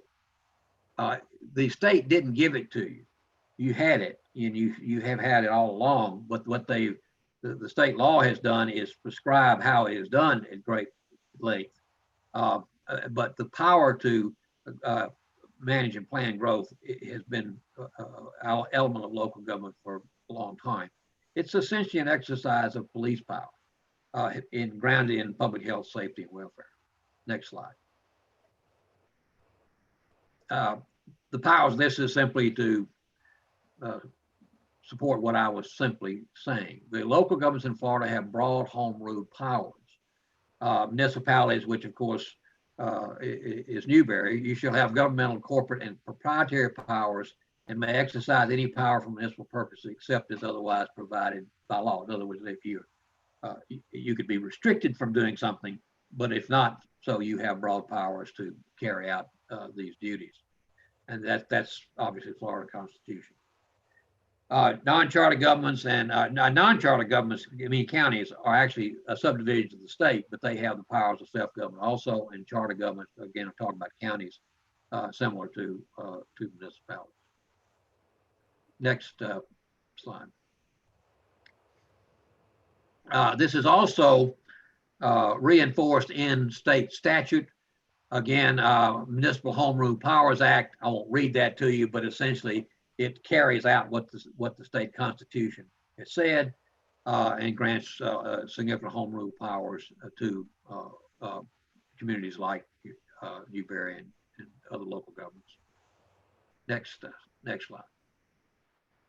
Now, the Community Planning Act specifically says the intent of it is not interpreted to limit or restrict government, but interpreted as respect the broad authority and constitutional powers of government to plan and regulate the use of land. So this process you're in of planning and regulating is essentially part of your home rule power, and it's identified and amplified essentially at various places in the process, ensuring that you have that power. Next slide. Now, what are some of the constitutional legal foundations? We're only touching on a few. I understand that you have a copy of our handbook, and there's a good deal of discussion in all of these topics in that. And sometime if you really interested in some of the constitutional legal, you ought to take a look at all that. But I'm going to touch on just a few of them that are important to the work that important to your decision-making process. Next slide. Probably the most significant one that you encounter is the Fifth Amendment. No person should be deprived of property without due process of law or taken for public use without just compensation. That's the property rights question. It's both in the Constitution. Next slide, I believe, is the state version of that. Next slide. Yeah, and Florida's Constitution has essentially no person should be deprived of property without due process of law.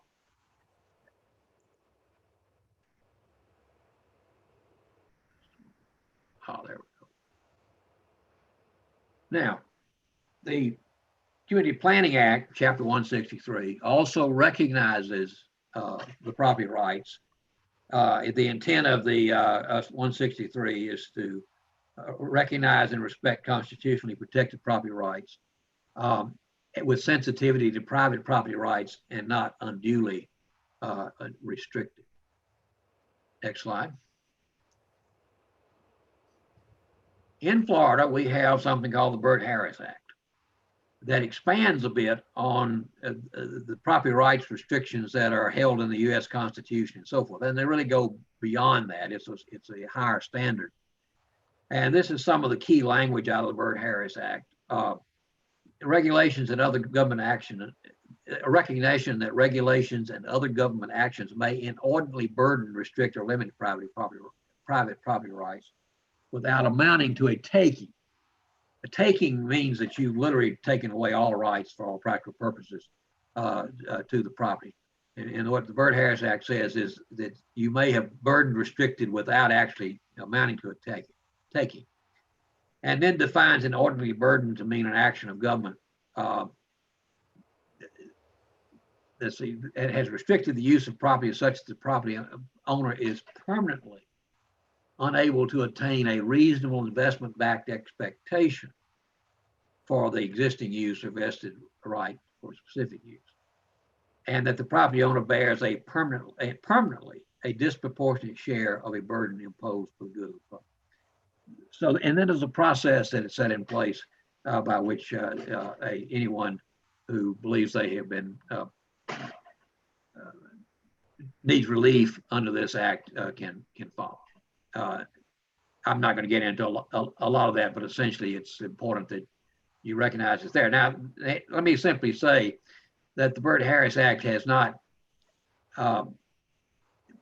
been the I guess, ogre that perhaps we thought, because there are a number of relief issues, ways in which it can be addressed in the event there is a finding that a property owner would have a claim. One of the keys you have to recognize is this notion of reasonable investment-backed expectation. You can't simply say, well, I plan to, I was aware of several years ago, a rural area up in the north part of the county, your folks' part of the world, where a 100-acre property that sat on the highway in a small town, the developer said if he'd actually developed it to its full vested right, he could have put the Mall of America, which was 4 million square feet. And that was not an investment-backed expectation that anyone could have possibly imagined. So you couldn't make an argument on the Byrd-Harris based on that kind of anticipation. What you're really talking about is some kind of restriction that really does prohibit a reasonable use of the property that you have a reasonable expectation that could be built. Next slide. Now, these two Supreme Court cases are offered because one of the things that we get involved in local government is requiring improvements or other restrictions on development. The logical thing, or the usual thing we see, is we require them to make some road improvements, or we require them to extend the water main for a mile because it's not available, or something of this nature. And what the rational in the Nolan versus the California Coastal Commission establishes, there must be a rational nexus. There must exist some logical connection between the problem identified, the government interest, and the solution proposed. This does not have to be a precise calculation. We use the term rough proportionality. So that's the reason that you use things like traffic generation, or you in school planning, we use student generation multipliers and so forth. In other words, to be able to say, if you build a residential property, we can expect that you will generate so many students, or you will generate so much traffic. And if you're going to require the developer to make a improvement, you may only require his rough proportional share of that. That's the fair share, proportional share, that term you see there. And that those concepts are underpinned by these two Supreme Court cases of rational nexus and rough proportionality by U.S. Supreme Court in the late 80s and early 90s. Any questions about the reason I particularly focus on that is because you frequently get those kinds of issues coming before you when you're talking about development. Important to understand what the basic rules of construct are. Okay, next slide.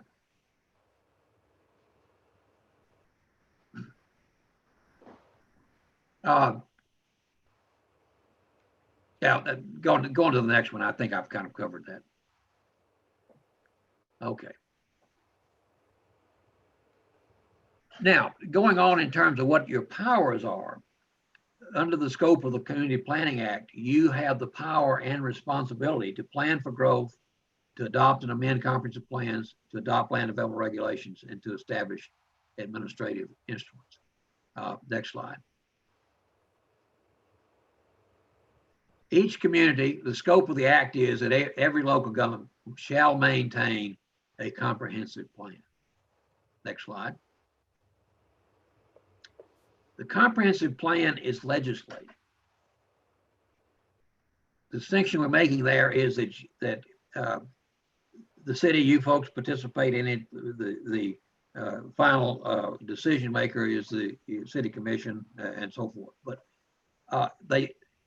some of the actions they take with regard to the comprehensive plans, the land development regulations, are legislative in nature. They are making law. The comp plan is always considered legislative. So an amendment to the comprehensive plan, say for a 500-acre land development that it required a comprehensive plan change or required some action that was dictated by the comprehensive plan, that decision is legislative in nature. That's different than a quasi-judicial decision, which we'll discuss here in a moment. But the comprehensive plan, this slide is entitled The Primacy of the Comprehensive Plan. And the comprehensive plan is legislative. All development and all actions taken by government in regard to development orders shall be consistent with the plan. All land development regulations shall be consistent with the plan. The local planning agency must review land development regulations for consistency with the plan. Are you, who is the local planning agency in Newberry? Is it you folks? Yeah.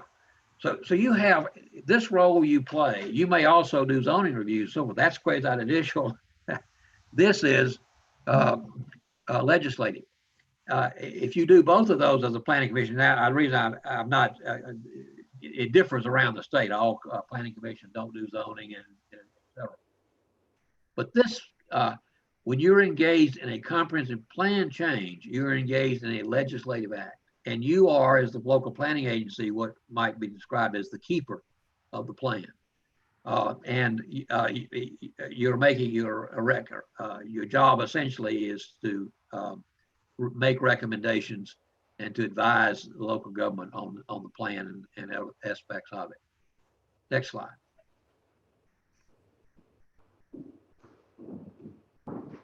I usually have a longer set of slides here that lay out all the responsibilities of the various players, but I particularly selected a couple here that were particularly important in this decision-making process. The first one I mentioned is the local planning agency, planning commission, usually, and you've validated that's true in Newberry. You are the keeper of the plan, and those actions are legislative. Typically, you may also initiate text or map amendments, hold public hearings, make recommendations, and review implementing actions for consistency. Next slide. You may also perform the role of a zoning board, and usually the planning commission does both of these things, although sometimes they are separate. In that role, you review petitions under the Land Development Code, and these actions are quasi-judicial. You also are usually in this role, conduct hearings, receive public comment, review substantial competent evidence, and make findings or recommendations. And you may be delegated some limited approval authority. For example, you might have the authority to approve subdivision plats, might have authority to approve certain special uses, whatever the local community, the code had granted to you in the land development regulations language. Next slide. Another key player is your city county attorney. Their role is, of course, legal advice, counsel, legal representation, but consultation regarding the legal sufficiency of actions and interpretations related to the comprehensive plan codes and other programs, and consultation regarding legal sufficiency of procedures related to the plan, the code, and other programs. Are you doing something that you really don't mean? Either you as a commission, the staff, the city commission, taking some action that can't be legally supported through the comprehensive plan, either in terms of interpretations or actions or procedures that you're following. Next slide. And then the staff role is a very critical one, sitting beside, particularly with the city or county attorney. And I'm calling this the planning director. Most places do that, or community development director, whatever. And in most communities in Florida, that is actually an authority delegated to the city or county administrator, and then delegated to a planning director who works under their direction. But the point is, it is the staff role in this decision-making process. Now, they have a primary responsibility for implementing the comprehensive plan and a primary responsibility for administering and enforcing the land development code. They support actions and decisions of the boards and commissions by managing procedures, by preparing and reviewing substantial competent evidence and making recommendations. And in most cases, and in fact, as much as possible, they do have and should have a ministerial approval authority delegated by the land development code. The more actions that you can be approved administratively, the smoother the process usually occurs, the more streamlined it might be, and more predictable it typically is. Only those items which need review, have discretionary issue, and so forth, should come to the planning commission and the governing body. Again, much as possible, the administrator should be able to administer the code by the way it is written. Next slide. Now, take a second to read that. I mean, you digest that, I should say. You have no entitlements, rights, and you won't have any rights until and unless we give them to you.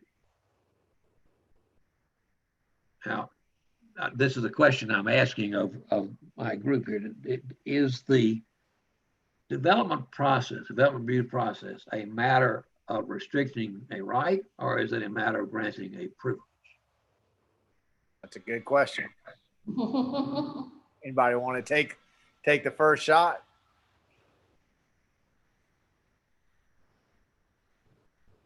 I would say it's probably a little bit of both. Yeah. Anybody else?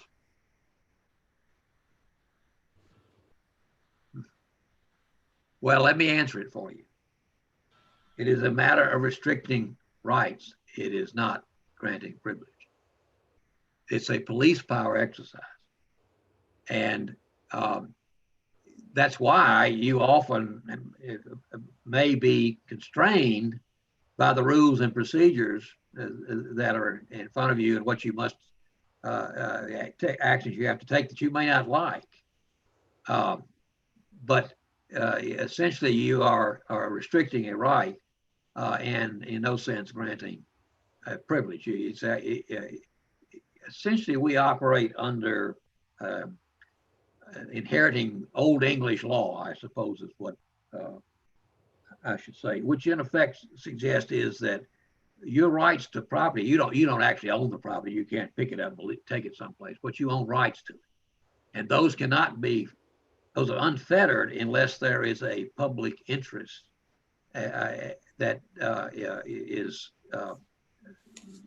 undermines any restriction of those rights. And so we would not even have this process if you were not operating under that police power exercise. So it's very important, I think, that I know many people do tend to think of it as a granting of privilege. You want to come into our community, we'll let you know what you have to do nice things for us to let you do that. But you actually are restricting rights, and important that you understand that that's what underpins what you do. Next slide. Now, I already spoke to this, but the legislative process is one of making law. The quasi-judicial process is applying the law. Virtually everything you do in the land development code in terms of permits and so forth is applying the law. Now, your actual adoption of the code, of your land development code, is a legislative act, but its application to individual properties is, in almost all cases, a quasi-judicial. There are a few exceptions, but just essentially, it's best to think of everything in the code as being the quasi-judicial act. And the rules of the game are quite different in quasi-judicial versus legislative action. Next slide. I already talked about this slide, the legal status of the comprehensive plan. Comprehensive plan is legislative. I won't go through that again. Next slide. Most land use decisions implement previously determined land use policies made in the comprehensive plan and are considered quasi-judicial. Next slide. Now, this is probably the most important piece of legal, from a decision-making standpoint, legal interpretation in court case. This was Florida State Supreme Court. Bernard County versus Snyder, 1993. The state Supreme Court determined that zoning is quasi-judicial if it affects a limited number of properties. Now, if you do a comprehensive rezoning of Newberry, that involved all the community or 50% of it, that's probably those situations where it's legislative. But most of what you do fits this description. If it affects a limited number of properties, that it is quasi-judicial, and that was what the Brevard County case validated. The petitioner must demonstrate consistency with the comprehensive plan. Usually that's simply done, say, well, they're in suburban residential and it allows these uses and it allows this intensity, and this application meets that. And when that then happens, then they have demonstrated consistency with the comprehensive plan. If they can't do that, they shouldn't go forward. Now, they may also apply for a comprehensive plan change, but essentially, you remember the statement, everything you do has to be consistent with the comprehensive plan. Once that participant of that applicant has demonstrated consistency with the comprehensive plan, the burden shifts.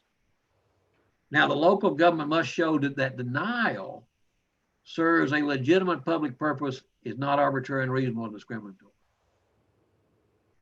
Now, there may be reasons why in a particular fact situation, the comprehensive plan, what it would, is a significant problem, but you would have to show that, and you would have to show that that is a legitimate public purpose, not arbitrary, unreasonable, discriminatory. And those decisions must be based on substantial competent evidence. So when I said, you mentioned a little bit earlier that these issues are, you're restricting rights, this is a very good example of what we're talking about. The petitioner comes in and says, I meet the comprehensive plan, and in fact, they do. And but it's not a project that you want to approve, or maybe a lot of opposition.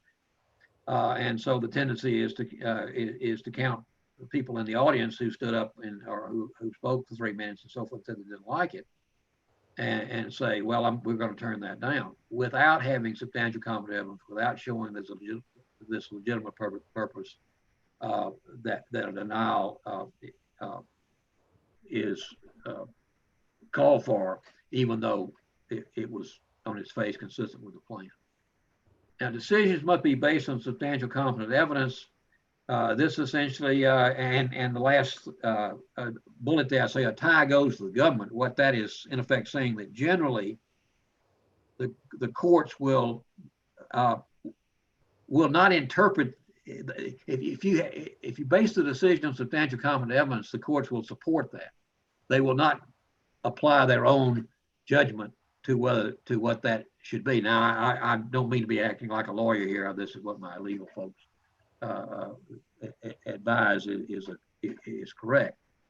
But if you made a recommendation or you acted on something without substantial competent evidence, then the chances of you prevailing if that were litigated would be small.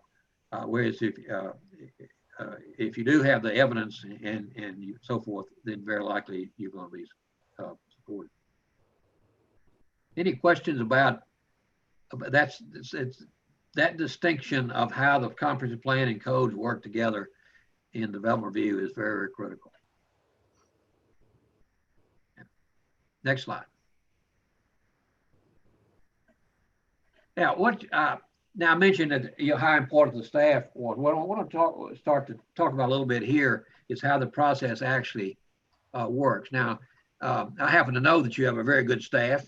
They're sitting right there with you, and I'm sure that they meet all of these requirements and these standards.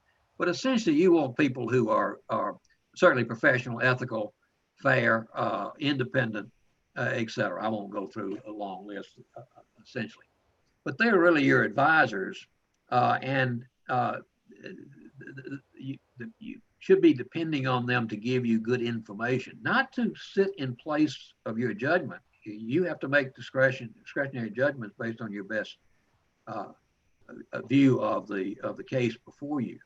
But what the staff's role is give you good information about how well that particular project fits the standards and policies that you have adopted.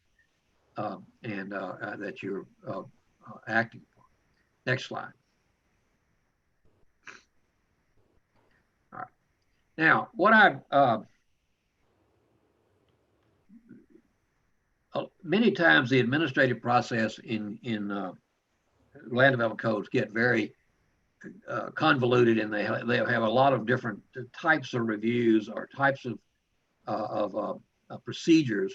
When I was in Hillsborough County, I was the director in Hillsborough County in the 90s, and we had in 1992 when we adopted the new land development code to implement the comprehensive plan that we had adopted in 1989. We had something like 24 different procedures built into the codes for all sorts of different things, and all of them were a little different. It was an absolute nightmare to try to understand exactly what the procedure was for some particular topic that you were trying to get a permit for. There really are only 4 procedures.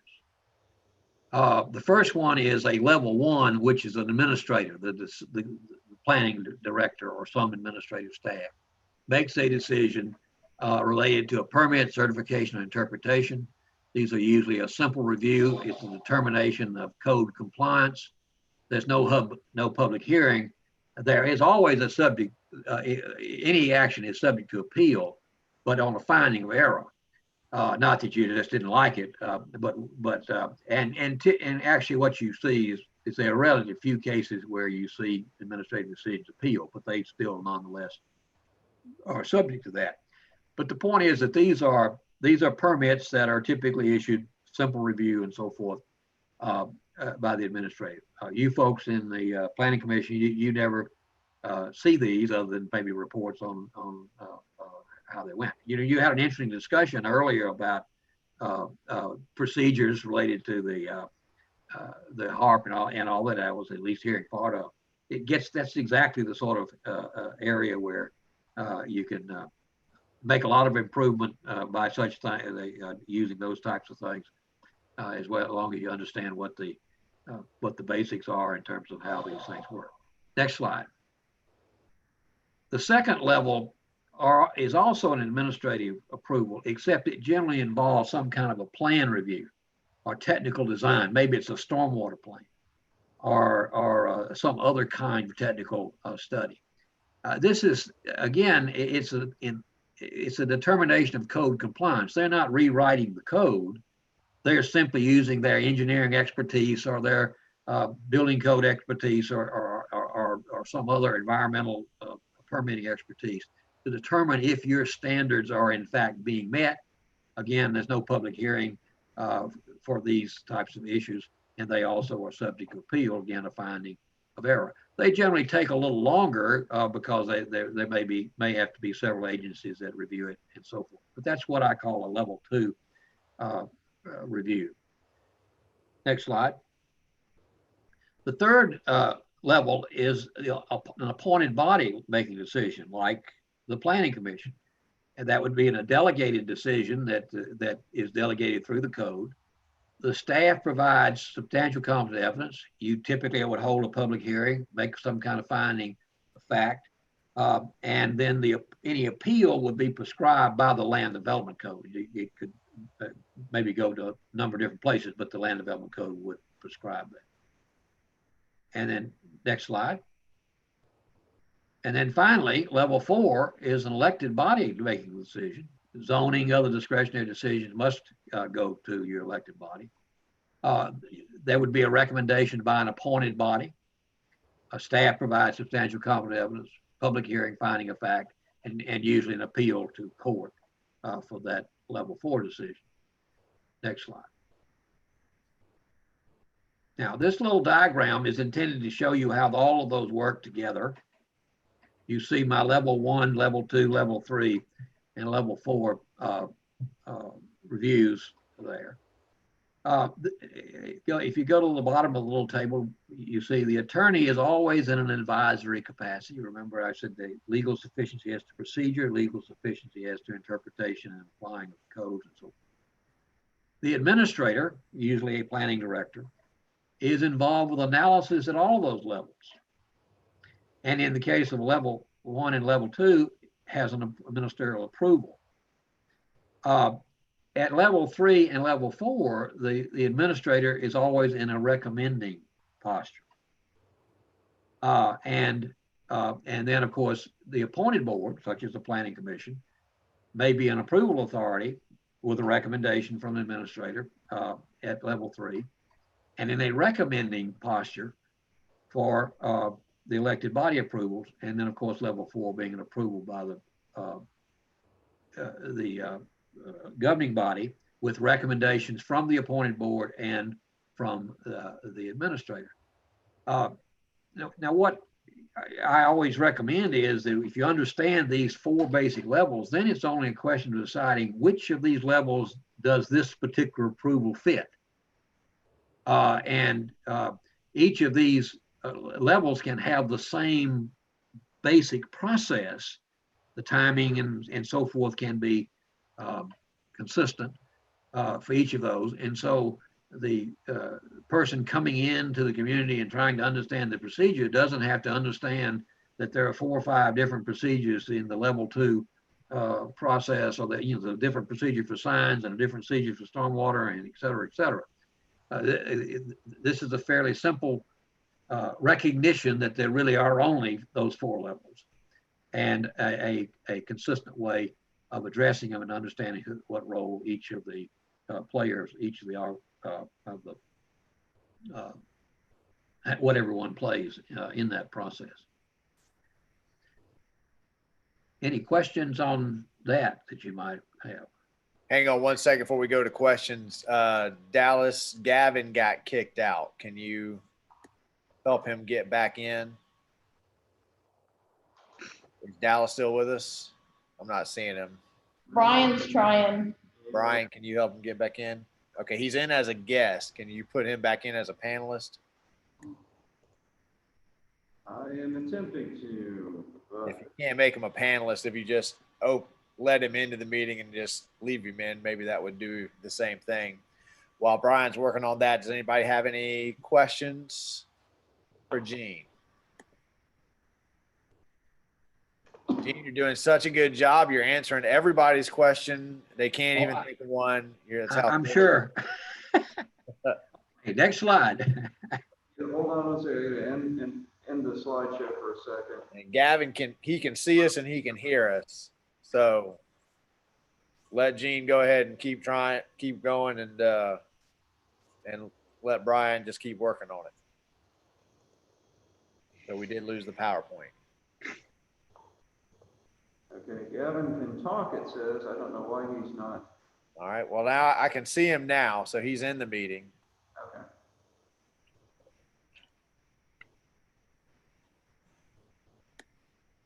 Gavin, can you say something to us? Hey guys, can you hear me? Gotcha. All right. We're good to go. Share that slide deck and fire off. There we go.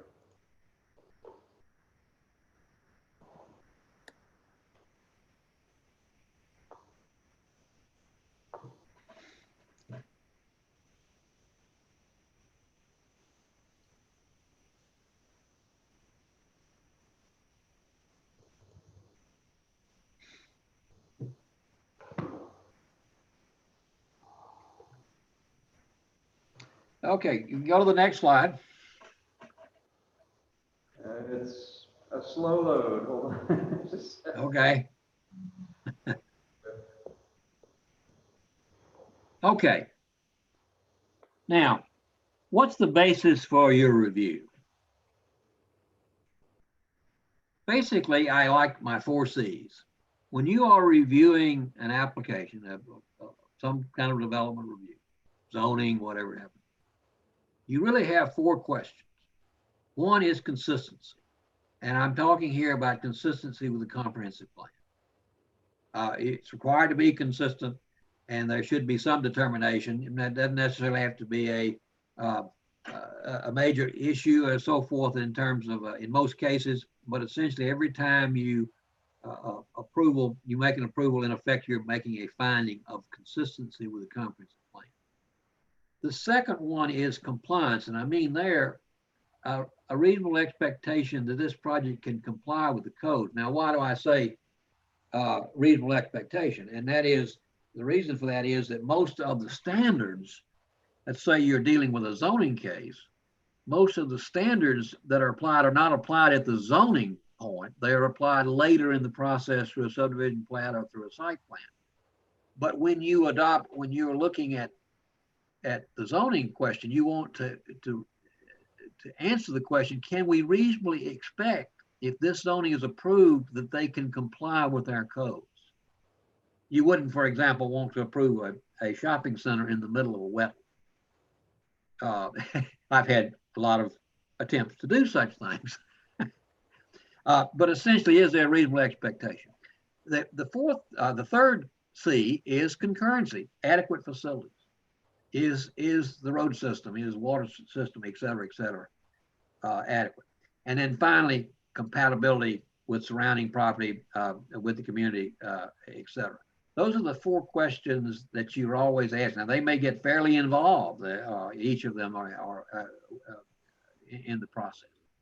But those frame the review that you're looking for.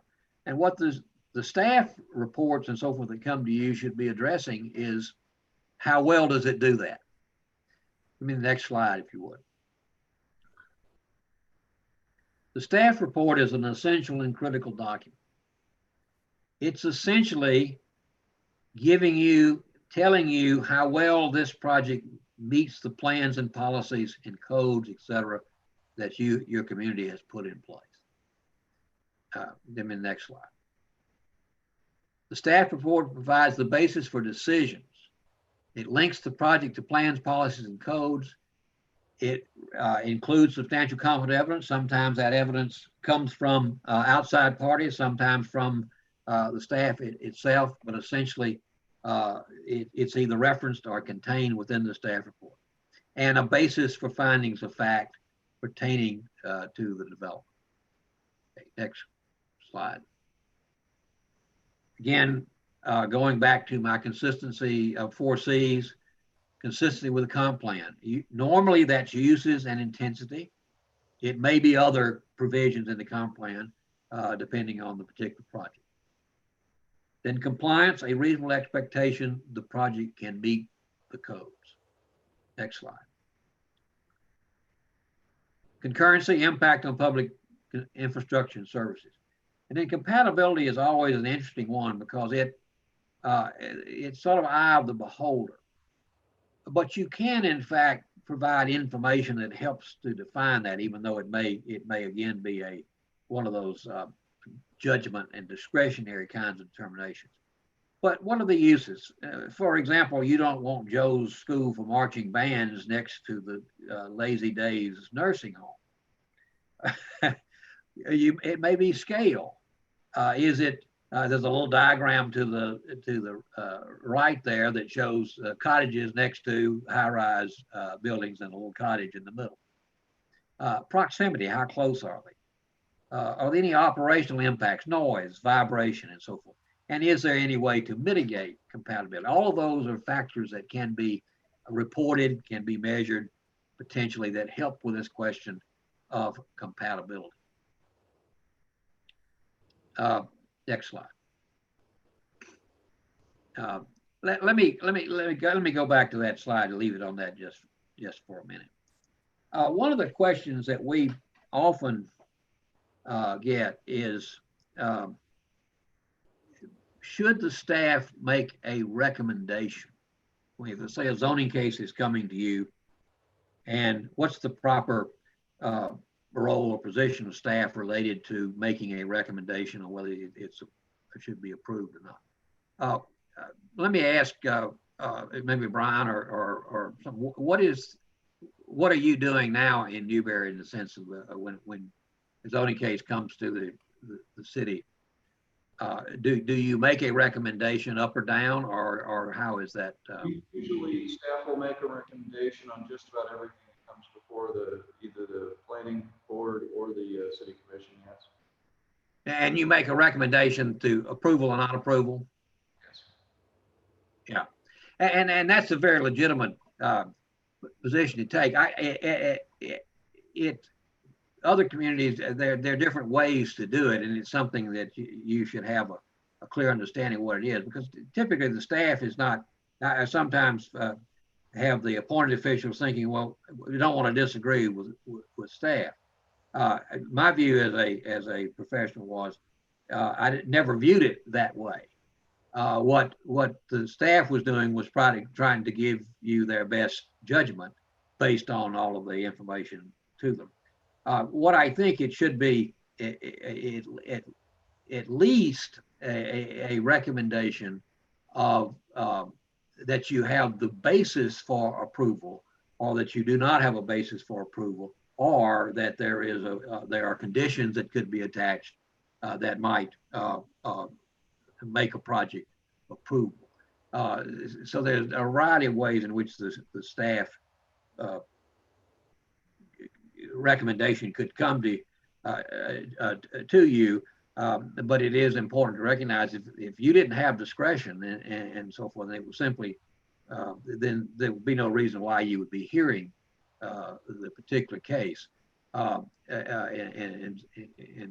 so essentially, what all of that staff work is primarily intended to give you the basis for the decision that you make, and I've suggested that it's done in the context of these 4 C's, how well that the project complies.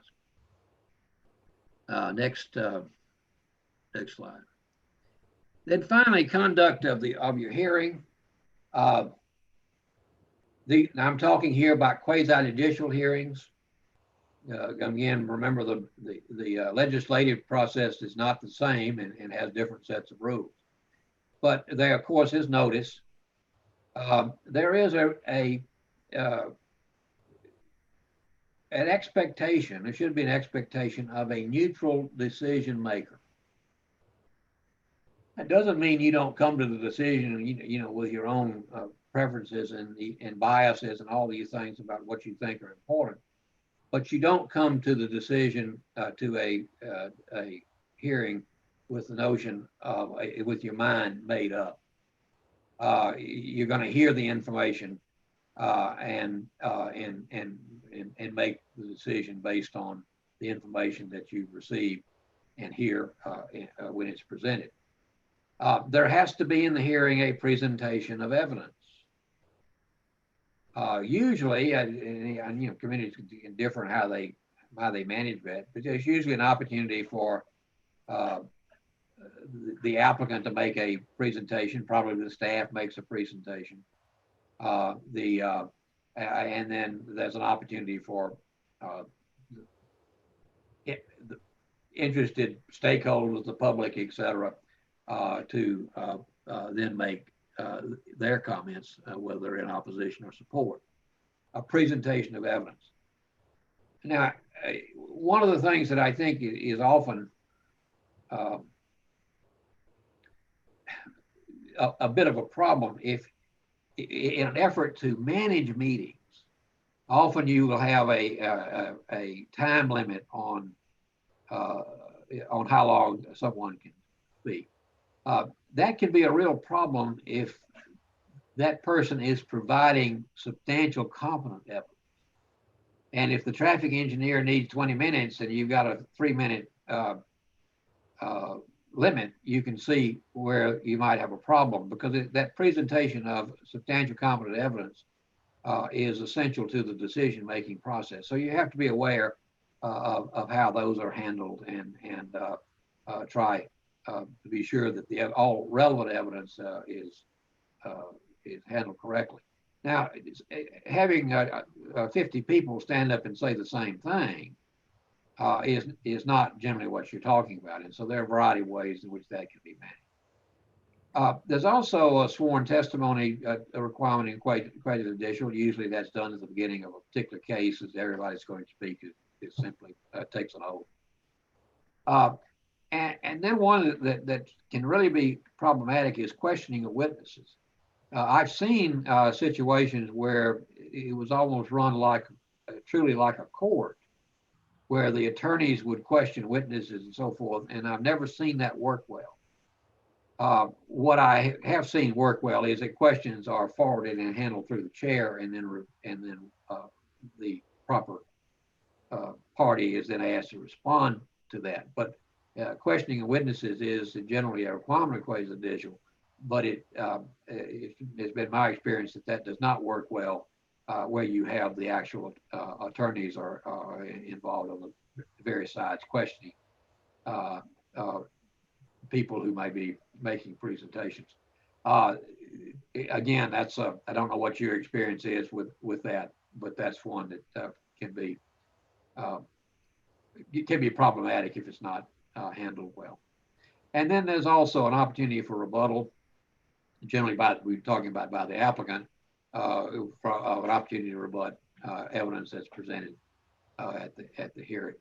But the conduct of the quasi-judicial hearing is sort of its own type of thing, and it's typically different than your legislative hearings because of you're acting. It's the judge. You're acting like the judge, and you are the judge in essence, and so you're really conducting the hearing much the same way, some of the same rules that courts would use in decision making. Let me I think maybe our last slide. There's a couple more, but I will say you just covered almost exactly how we conduct our quasi-judicials.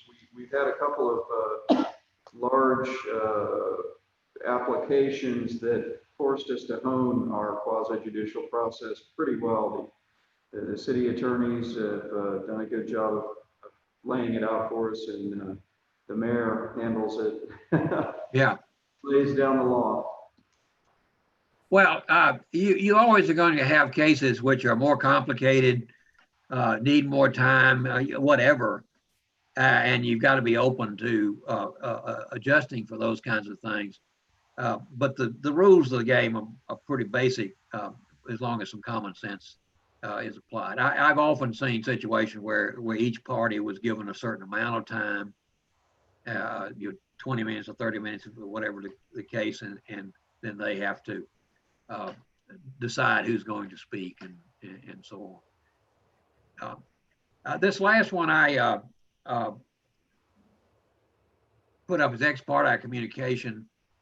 That's communication outside of the hearing. And the problem with that is it may prevent parties from knowing the basis of the decision, and you usually remedy that by a disclosure in some form that you've had this communication. If you some communities just don't do it, but that's a little hard to do in small cities. People know each other. It's pretty hard to never not talk to anybody about it. It can be challenging. Pardon? It can be challenging. Yes, it is. But disclosure can help you with that, so it's not an issue that here was what I heard, and this was the questions that came from that, and so forth. One other, I don't think I have a slide on it, but one other question I want to raise in this context is substantial. That's substantial competent evidence. Now, that's it. I do have it there. Substantial competent evidence certainly is by experts, but that's should be based on education and experience, obviously. But application of that education and experience to the case at hand and a factual basis. Now, you've got to decide whether that evidence meets those kind of criteria, but essentially, it's not simply a matter that someone's got the education in the topic you're talking about, but rather they've had a chance to actually apply it to what you're talking about. Now the question becomes: can you have substantial competent evidence given by laypersons? And the answer to that is yes, if it's not an opinion, if basically they're giving you factual information. We observed traffic jams at this intersection 3 days last week, or something of that nature, or the property next door flooded 3 times last year. I've got pictures, that kind. That's factual information and can be considered competent evidence. Now, if they said the property flooded 3 times last year, and in my opinion, it's going to flood 5 times every year if this property is approved, that's not, because they're not qualified to make that kind of an opinion on that issue. But certainly, citizens can enter substantial competent evidence if it's factual and based on observed experience and so forth. Next slide. This is the same slide. I didn't realize I had another one in there. And I will read all that to you, but you can see. There's an interesting one though at the top that I will tell you. Can an attorney give you substantial competent evidence? I've never met one. Well, just kidding. No, but if the attorney who's representing an applicant or opposing group testifies that the traffic situation is going to be such and such, is that substantial competent evidence? No, not unless the attorney happens to be a traffic engineer. Now he may say, I'm presenting information for the traffic engineer or something like that, but unless he has actual experience or competency in the topic, it's not substantial competent evidence. So it's an interesting. It's not uncommon at all for attorneys to present themselves as I'm arguing the case and get into a lot of technical information that they may not have any particular expertise in. I didn't mean to. I'm from all the jokes that are in my head right now. Pardon? What's that? But we love Attorney Parker. Oh, I know. I didn't mean to finish up the presentation on some indictment of attorneys, but it is an interesting question, and if there's and it's this question of substantial competent evidence can be a bit tricky depending on what it is and how it's presented. Is that the end of your presentation, Mr. I, Jean? do I have another slide there? I'm getting, yeah, this again, opinions without facts are not competent. Popularity polls are not substantial competent evidence. Having people stand up and say, who's opposed to this and so forth, that's considered actually hearsay. And if they got a petition signed, you don't know what the basis was for the petition being signed. So those are actually not substantial competent evidence. They may be very powerful in convincing the decision makers in one way or the other, but they're not actually evidence. Okay, next one. And then finally, findings of fact. Usually, you have to make findings of fact when you're approving development. But what I typically see is the person making a motion to approve or disapprove will state the reasons for that, and others may state reasons as they're talking about how they're going to vote, and those generally are viewed as those minutes generally serve the purpose of finding a fact in the quasi-judicial process. I think that's the end of my story. Okay, let's go to the board members, Brian, and anybody have any questions, thoughts? I know that was a lot of information to take in. Usually Mr. Jean does this in a 2-day training. So Well, it's one, we do it in a day, but 6 hours, but yeah, but we have a lot more interaction and so forth. So we're doing it typically in together. We appreciate your putting up with my abbreviated version. Well, we appreciate you giving us the abbreviated version and coming on Zoom to do it. Does anybody have any questions, Miss Jessica? I just want to say thank you so very much. I took a ton of notes, so this was incredibly helpful, and I really appreciated it. Thank you. Very glad, very happy to do it for you. I'll second that. Thank you. Gene, I got one question for you. What are typical types of approvals that you see other communities allow at the staff level and at the planning and zoning board level? Because we are looking for ways to avoid having so many things go before the commission, which drags the process out even longer.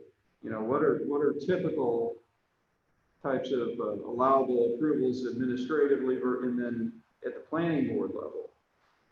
Now, anything that is sufficiently well defined by your codes that you're making largely a decision of compliance, those should always be administrative in my mind. And the more you can improve your codes to make decisions in that category, and where you provide good guidelines, I think the better. Now, if there is discretion involved, even though the staff's perfectly capable of making discretionary decisions, nonetheless, those need. I think that's what goes to either an appointed body or moves up to the local government. You're always going to be talking about zoning cases, have to, because you're actually changing your code. But the key with the administrative was a finding of compliance, as opposed to variation, and even there may be some variation that's maybe within. Let's say, for example, it's an engineering question. There certainly should be no reason why your engineering staff or whoever is providing that service could not apply a reasonable engineering judgment that might be in the form of an exception or something of this nature. But that's what I think the standard is. Is this essentially a finding that they're meeting the code? If so, that ought to be always admitted. Good to know. Thank you. Any other questions for Gene? If not, sir, we certainly do appreciate you doing this and accommodating this training for our board members, doing it in such a brief fashion. I want to echo the sentiments of gratitude that's been expressed to you, and we know the sun has set on you down there in Sarasota, and you stuck with it. We appreciate it, and we hope you have a great rest of your evening and you stay healthy and safe through COVID. Thank you so much. Thank you, Gene. All right. If we are now to topics from members for discussion, we'll start with you, Jessica. I have none. Naeem? Ms. Woodcock?